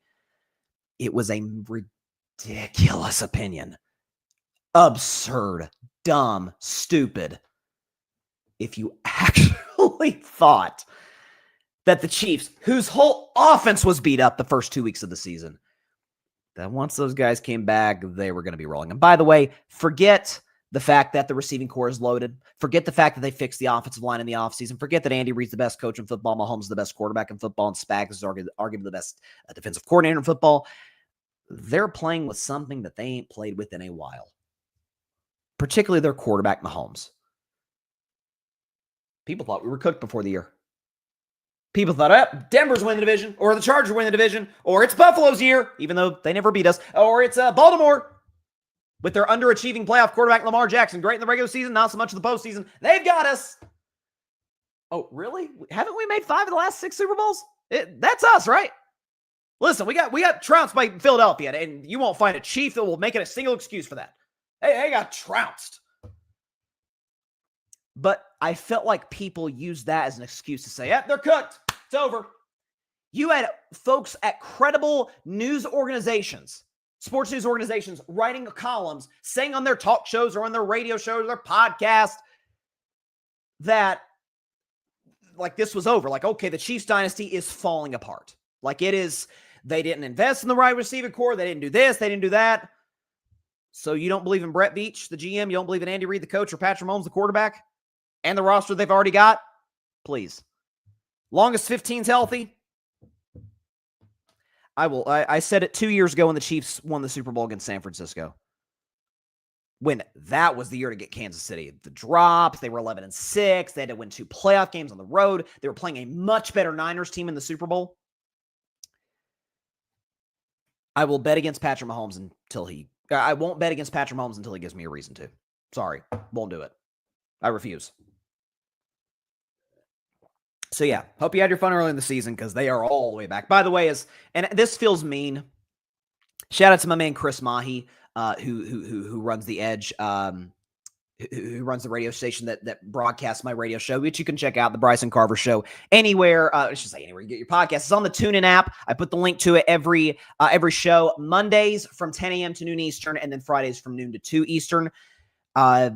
Chris is a good friend of mine, runs the radio station. This feels mean. He's a diehard Raiders fan. Show the graphic. Patrick Mahomes is like literally the Vegas Raiders father. You are the father of the Raiders, is Patrick Mahomes. 38 touchdowns, 5 picks, 66% completion percentage, 295 pass yards per game, which is crazy. 107.7 rating and a 13-2 record is Patrick Mahomes against the Las Vegas Raiders. He owns the guys. There's no other way to put it. He owns them. So there you go. Let's talk about San Francisco. The Niners are... It's a miracle that this team is 5-2. And not because, they've just eked out these close wins. Their games have been close. I've talked enough about the masterclass that Kyle Shanahan has put into effect coaching this football team with injuries too. I mean, it's unbelievable. Ayuk hasn't played a snap. Pearsall's missed multiple weeks. Juwan Jennings has been in and out of the lineup. Trent Williams hasn't been fully healthy all year. Brock Purdy's played only 2 games and didn't play well in either of them. On defense, Nick Bosa's gone for the year. Potential future first ballot Hall of Famer. Fred Warner's gone for the year. He will be a first ballot Hall of Famer. Mac Jones is the quarterback. And they're 5-2. Big reason that they are 5-2 is because of one. We talk about Mahomes reminding everybody, hey, guys, I'm still that dude. Christian McCaffrey's doing the same thing. Can we show what Christian McCaffrey did last night against the Atlanta Falcons? 31 touches, 201 total yards, more than half of the Niners' offense, 2 touchdowns, 6.5 yards per play, and Christian McCaffrey leads the NFL with 185 touches and 981 scrimmage yards. He is playing out of his mind. And when you consider that he's doing this, when defenses around the NFL, and they're playing the Atlanta Falcons, Raheem Morris is a defensive coach, and the Falcons this year, even last night, are a good defensive team. When every defensive coordinator that you play, no, that's the only guy that can beat us. Number 23, that's it. Especially last night with no Pearsall. They'd have Kittle back. I forgot to mention Kittle's injuries. Kittle, 2 targets, no catches. He was a no-show. Again, he's working his way back in the lineup. But that's the only guy who can kill us. And he's doing it every week. He's on pace for 2,000 scrimmage yards this season. Like, I think if he pulls that off another 2,000-yard season, which he had in 2019, I think he might have had, I'm pretty sure he had that in 2023. If he does that for a second or third time, he's a Hall of Famer. No questions asked. I know the injuries, I get it, but this guy's a home run hitter. But for this Niners team to pull this off, again, with Mac Jones at quarterback, a good offensive line, but Trent Williams is getting up. He played well last night, but getting up there in age and has been beat up this year. Your top 3 receivers, in case of one, Ayuk hasn't played yet. And in the case of 2 of them, Jennings and Pearsall been in and out of the lineup. Kittle's been out. Fred Warner's gone for the year. He's the quarterback of your defense. Nick Bosa is one of the premier pass rushers in the game. He's gone for the year. And by the way, let's not take credit away from Robert Saleh. Listen, I don't know if Robert Saleh is a bad head coach or not after the way the Jets are playing. I know he's a great defensive coordinator. We know that. He did a great job in San Francisco before the Jets job. By the way, the Jets weren't a good team. Jets defense was good when Saleh was there. Been pretty bad since then. What he's doing with a group of kids, bunch of rookies all over the field. I mean, they kept talking about the guy who's replacing Fred Warner last night. Kid played his butt off. This is schemes. This is being able to put your players in the best position to be successful. That is the operative word when it comes to coaching. Kyle Shanahan, I've said this since week 5 after they got that win against the Rams, against a great Rams team completely undermanned. Shanahan, to me, with respect to Shane Steichen and Mike Vrabel, Shanahan with what he's doing to me is clearly the coach of the year. I think it's a pretty good case thus far. Robert Saleh is the defensive coordinator of the year, certainly, but assistant coach of the year. Unbelievable stuff what these guys are pulling off with the San Francisco 49ers this year. It is coaching masterclass in every sense of the word. All right. We'll go and take a break. Last break of the show. When we come back, recap of the rest of Week 7 action around the NFL. Great NFL weekend. Game 7, again, Mariners and Blue Jays coming up in about 30 minutes or so. The Lions and Bucks are playing right now, so very excited to see how that game plays out. I've already predicted the Lions to win this game 34-31. I'll predict Texans and Seahawks, which that game kicks off at about 10 o'clock Eastern, 7 p.m. Pacific. Come back in just 1 minute to recap the rest of Week 7 action around the National Football League. Don't go anywhere.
Welcome back to Carving Up Live. So a recap of the rest of Week 7 action around the National Football League. Before we do that, Adam Schefter, unbelievable. I just talked about the Niners a second ago. This team is literally falling apart, and they're 5-2. Schefter just reported 49ers have lost another defensive end to injury. Bryce Huff injured his hamstring near the end of Sunday night's win against Atlanta, and Kyle Shanahan told reporters, hopefully it won't be longer than 2 weeks. I've never seen anything like this in my life. And the fact that this team is leading a brutal NFC West, by the way. Remarkable stuff. Okay, recap of week 7 around the NFL. The Rams. Ooh, I missed this pick. I thought the Jacksonville, they were in London, and here we go, and the Rams were without Puka. That game is over before it started. Rams win 35-7 over the Jacksonville Jaguars. Matthew Stafford with not 1, not 2, not 3, not 4, but 5 touchdown passes in the game, 3 of which going to Devontae Adams. We talk about future first ballot Hall of Famers. I think it's fair to say Devontae is in that class. That's the most touchdown passes for any player, playing in a game overseas. So kudos to Matthew Stafford. Big time game on his part. As for Jacksonville, the one bright spot was Travis Hunter. He did have his first touchdown. He had over 100 yards receiving. I feel like Travis Hunter's actually been better on offense than he's been on defense, which folks thought it was going to be the other way around. He's been a legit weapon. He's certainly been more reliable for Trevor Lawrence than Brian Thomas has been. I don't know what's going on. I've said it since week 2. I don't know what's going on between Trevor Lawrence and Brian Thomas. Feels like they're never on the same page. It's wild stuff. Jacksonville, who they have next week? They got a bye, and they got the Raiders in Vegas, so they'll be fine. Jacksonville will be fine. But the Rams win this game. They get to 5-2 and keep pace with the 49ers in the division. I already talked Chiefs Raiders, but just last thing, I forgot to bring this up, so let's just discuss it quickly now. You know how the Kansas City Chiefs are like totally back? Now they're just screwing with teams.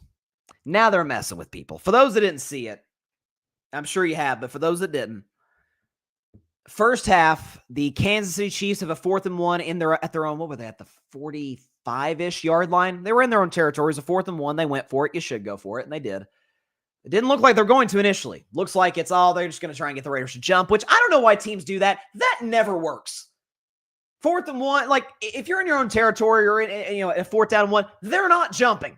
Unless it's the tush push in Philadelphia, they're not jumping.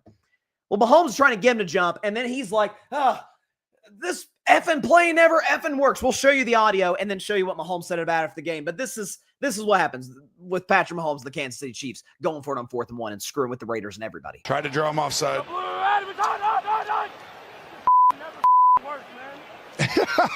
Sorry.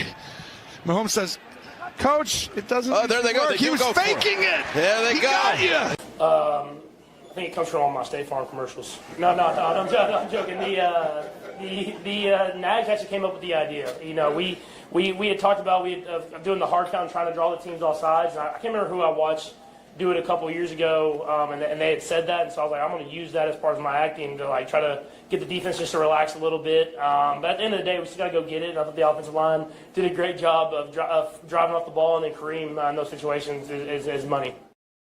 Patrick is a decent actor in those State Farm commercials with Jake. I will say real quick, the Trey Smith commercials, love that. Go Trey Smith, volunteer for life.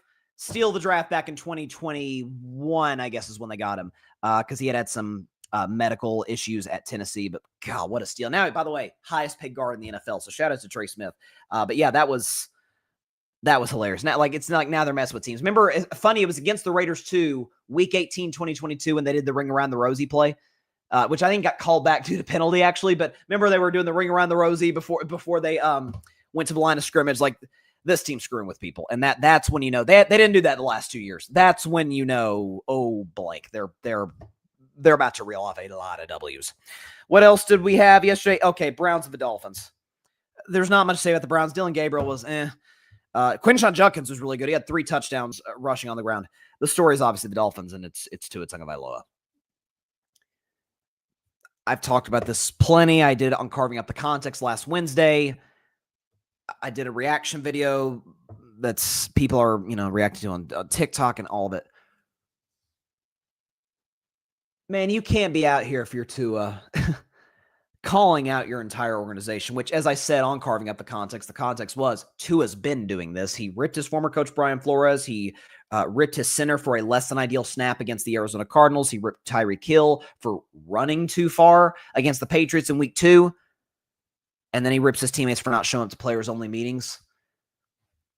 And then you turn around. Listen, the Browns have a great defense. A great defense. They ain't this good. Maybe they are. You're just that bad. I don't know. 2 against Cleveland Browns. 12 of 23, 100 yards, no touchdowns, 3 picks. He had a passer rating of 24. For context, I think you get a passer rating of 39 if you spike the ball. So Tua was 15 points below that. And a QBR 0 to 100 of 3. Shout out to my guy, Barry Grant Jr. of the All Even podcast, who's been covering this as well as far as to his lack of leadership. He made a really good point that I didn't bring up on Wednesday. Maybe the reason guys aren't showing up to these players-only meetings is you. Might because you're an awful leader and they don't mess with you. And by the way, Mike McDaniel, who I said yesterday I would be shocked if he wasn't fired. He ain't been fired, at least not yet. He alluded to after the game, we may have to make a change at quarterback. You know it's bad when they're benching you, and you're one of the 10 highest paid quarterbacks in NFL history, by the way. You know it's bad when they're probably about to bench you for Quinn Ewers, who was a 7th-round pick. And I don't, most of us didn't like in college at Texas. That's not great. So if Dolphins season is completely gone awry, team whose season in the AFC has not gone awry, but is going beautifully, is the New England Patriots. 31-13. Vrabel did get his revenge against his former team, the Tennessee Titans.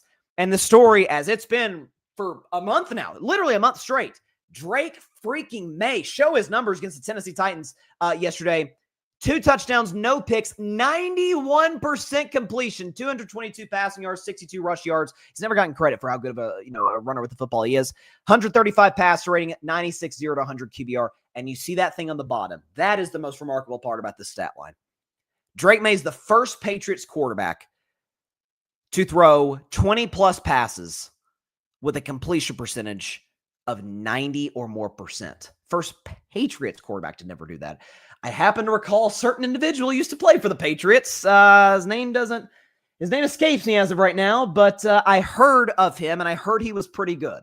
Tom Brady, that's who it was. I heard he was a decent quarterback. Not even Tom freaking Brady did this.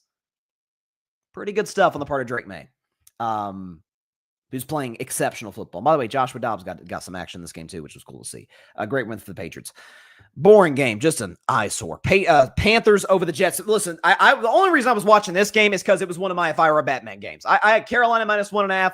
Thank you, Carolina, for covering. Only real stories is quarterback injuries / quarterback benchings. For the injuries, Bryce Young got hurt in this game.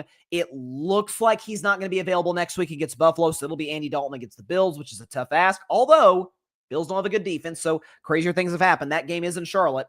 But Andy Dalton came in cleanup duty. Rico Dowdle was solid. Panthers scored 13 points. A win's a win. You don't ever apologize for a win in the NFL. As for the Jets, they have yet to get a win. Justin Fields got benched at halftime and replaced by Tyrod Taylor. That's how you say his name. Tyrod Taylor, who threw 2 picks in the second half. And Aaron Glenn said after the game that he has not made a decision on who his starting quarterback is for next week. And the Jets next week play the Bengals, who got that big win over my Steelers and whose offense now has new life with Joe Flacco. Whew. God, the Jets are a disastrous organization. Bears beat the Saints 26-14, and it was all about the Bears running game. DeAndre Swift, 19 carries for 124 yards. Chicago had 40 carries for 222 yards on the ground. Listen, I'm not surprised the Bears won this game. For Caleb Williams, there's good news and there's bad news. Y'all know how high I was on Caleb coming out of USC. The good news is, like, he threw a pick yesterday early in the game. Caleb doesn't throw picks. Like, straight up. The man does not. He has not. Let's see, this is 6 games in the year. So, okay. He's played 23 games in his career. He's thrown 9 picks. The kid doesn't, for as much as a gunslinger, quote unquote, as he is, he doesn't turn the ball over to his credit. The bad news is, man, he struggles with accuracy. I mean, it's amazing. I've said this multiple times. The crazy highlight throws, he makes them on a routine basis.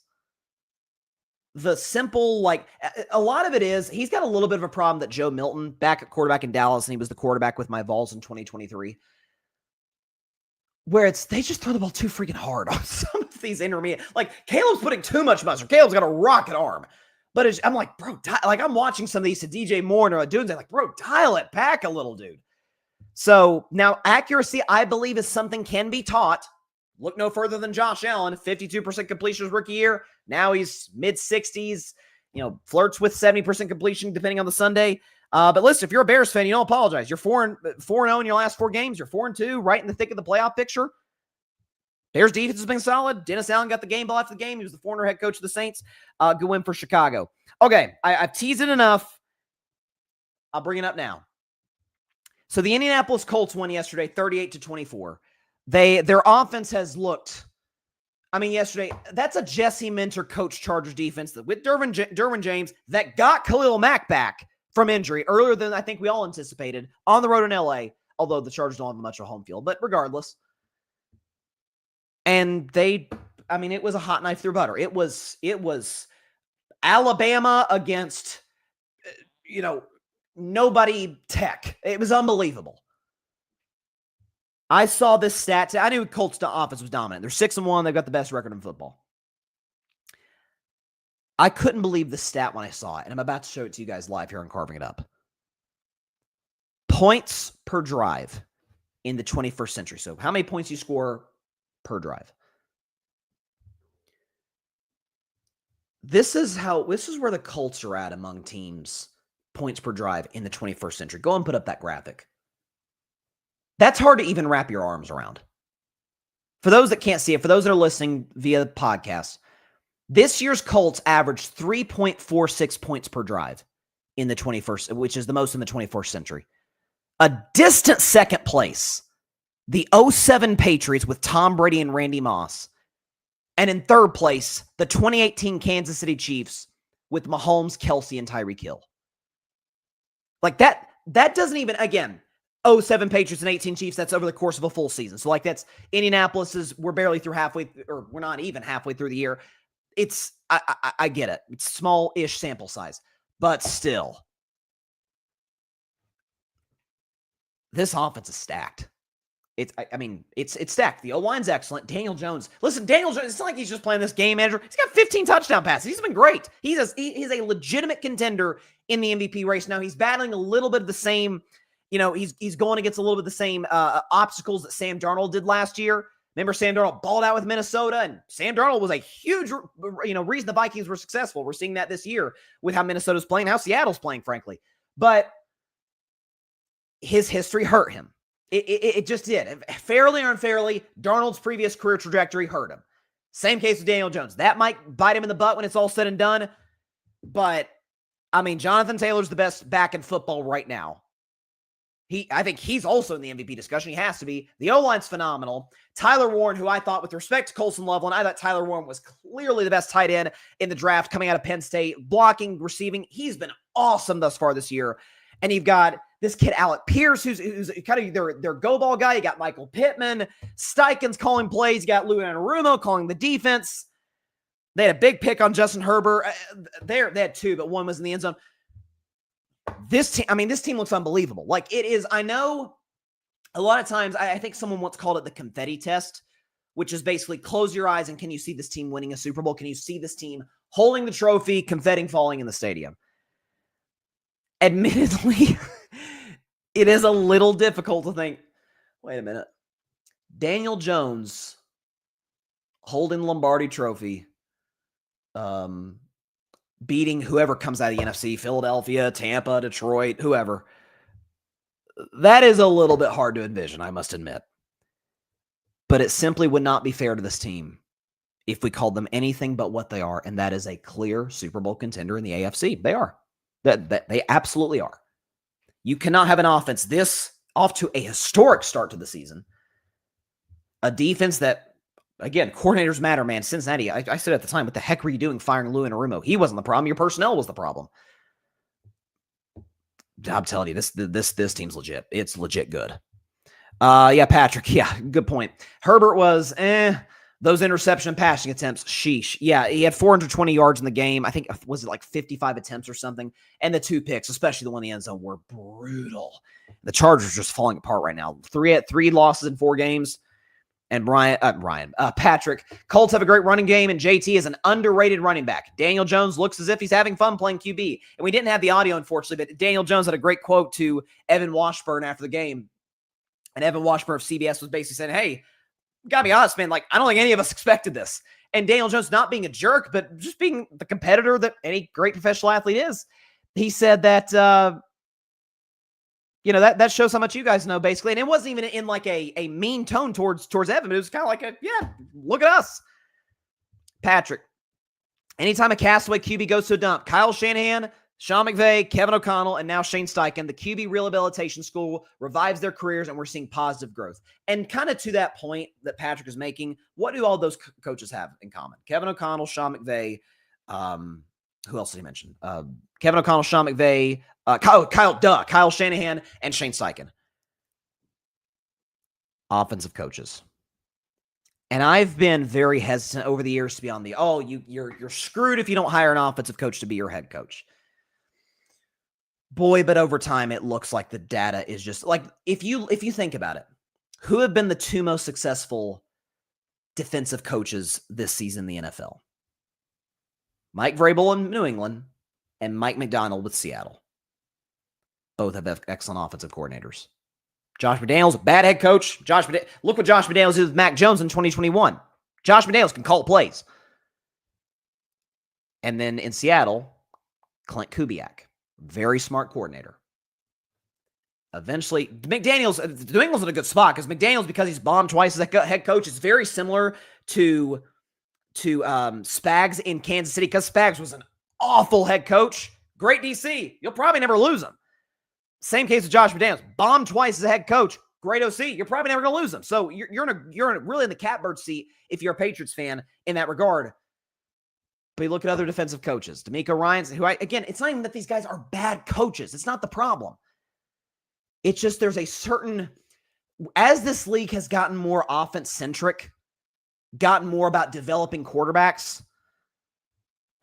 I mean, look at Daniel Jones with this guy. Look at, who's a good example? I mean, Josh Allen's doing what he's doing with the defensive coach, and a lot of us have said, I'm not sure if Sean McDermott's the guy. It's a real thing in this league, man. Patrick Mahomes, I think, would have been great anywhere he goes because he's that kind of a generational talent. Sure helped going Andy Reid. It did. It was a different ballgame going to that guy. That's what I've gotten on Pittsburgh for. Like, we're going to win with defense. You need a great defense, 100%.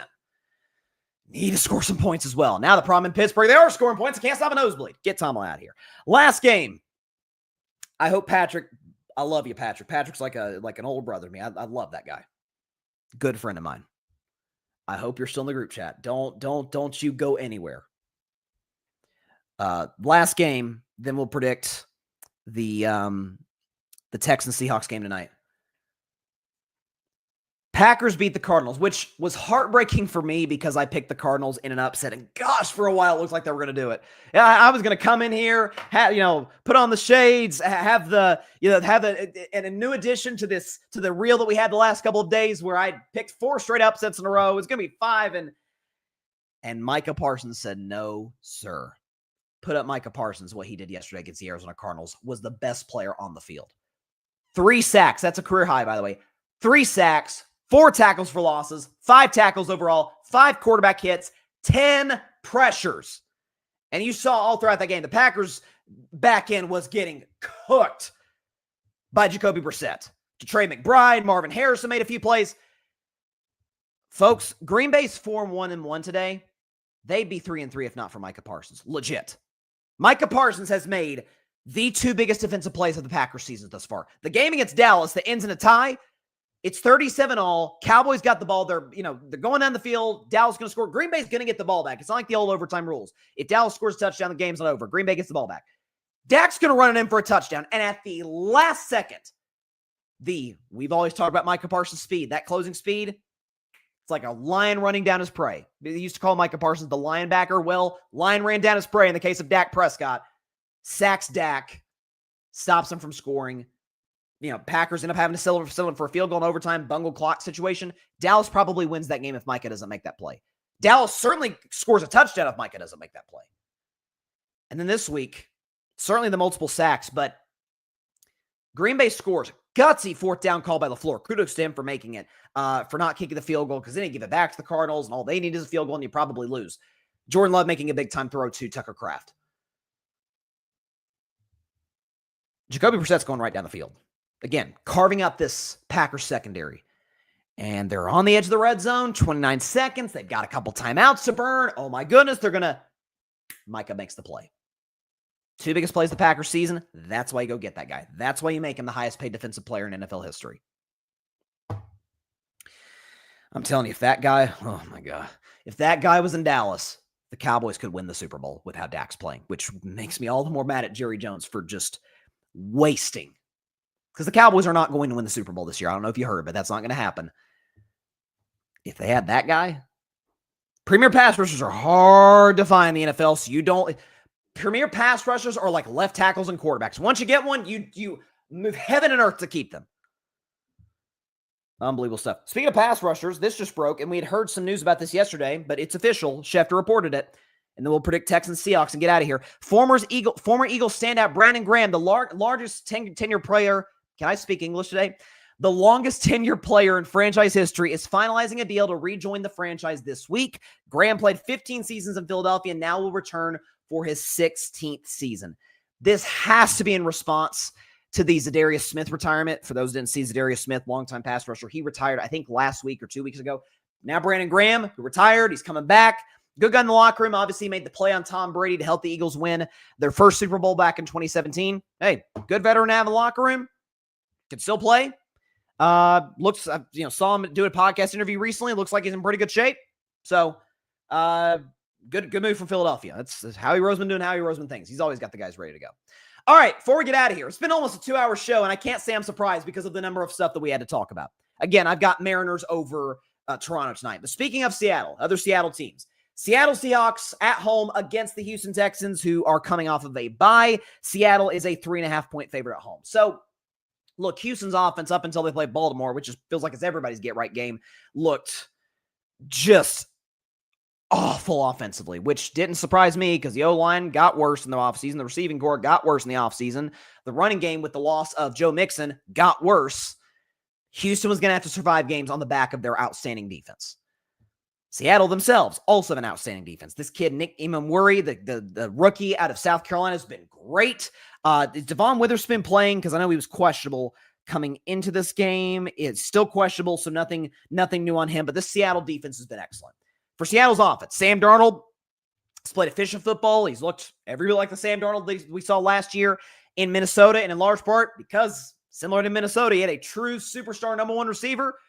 He's got one in Seattle too. JSN, Jackson Smith-Njigba, who's been kick and fly. We knew this, but deep threats, all of it. Seattle's receiving core isn't great. Certainly it's not as good as Minnesota's was now or last year, but God, this kid's good. And he's going to have to be good tonight against Derek Stingley and against Henry To'oTo'o and all the guys that they have on this Houston Texas defense. It's a low-scoring affair. I've got the Seattle Seahawks winning this one at 23-17. Kind of a game that they just sort of go down, settle for points. Not a lot of fourth down calls in this game. These are two defensive coaches, so expected to be pretty conservative and pretty low scoring. But Seattle Seahawks win this game 23-17. They do cover the 3.5-point spread. Like I said, Seattle 23, Texans 17. I didn't buy Houston coming into the season. I've really liked what I've seen from Seattle. All right, that is all the time we have for today's show. I appreciate everybody stopping by. As always, catch Carving It Up tomorrow. We're having a special show to do a 6-year anniversary celebration of Carving It Up. First ever podcast, October 21st, 2019. Cannot believe it's been this long since I've been doing the show. 6 years have flown by. But we're going to talk sports. We're going to talk about the 2 games tonight. Lions, Bucks. Probably have a ton to discuss in that one. Game I just predicted, Texans and Seahawks. Probably talk some Game 7 in regards to the Blue Jays and the Mariners. Talk about the NBA, which tips off tomorrow night, baby. NBA is back. One of the many reasons why October is the best moment in sports, best month in sports. My MVP prediction, my finals prediction, all of it. Tune into all of it. Again, the time is not finalized yet. A lot of it's going to depend on some other shows in the grid, some new stuff to be announced, TBD. But don't want to step on anybody's toes. Want everybody to have their own primetime show. No stepping on the toes in terms of the audience. So we'll be back. I'll be able to announce the time as soon as possible on social media, likely on Instagram. So check, follow me on there. right there. Carving It Up Podcast, Carving Up Pod on X, Carving Up Podcast on TikTok, Carving Up with Bryce and Carver on YouTube, and of course, subscribe to the Grid Network. That is GRYD, the Grid Podcast Network, and anywhere you get your favorite podcasts, you can check us out there. Great show. See you guys tomorrow to celebrate 6 years of Carving It Up. NFL, baseball, NBA. How could you not love it? As the Harbaugh brothers say, who's got it better than us? Nobody. See you guys tomorrow. Stay safe out there. God bless y'all. Peace out. The NBA's back. Love it. Thanks so much for watching the show on YouTube, and be sure to go click that big red subscribe button and check out the other clips and full shows from Carving It Up Live, as well as our other incredible content creators here on the Grid Network.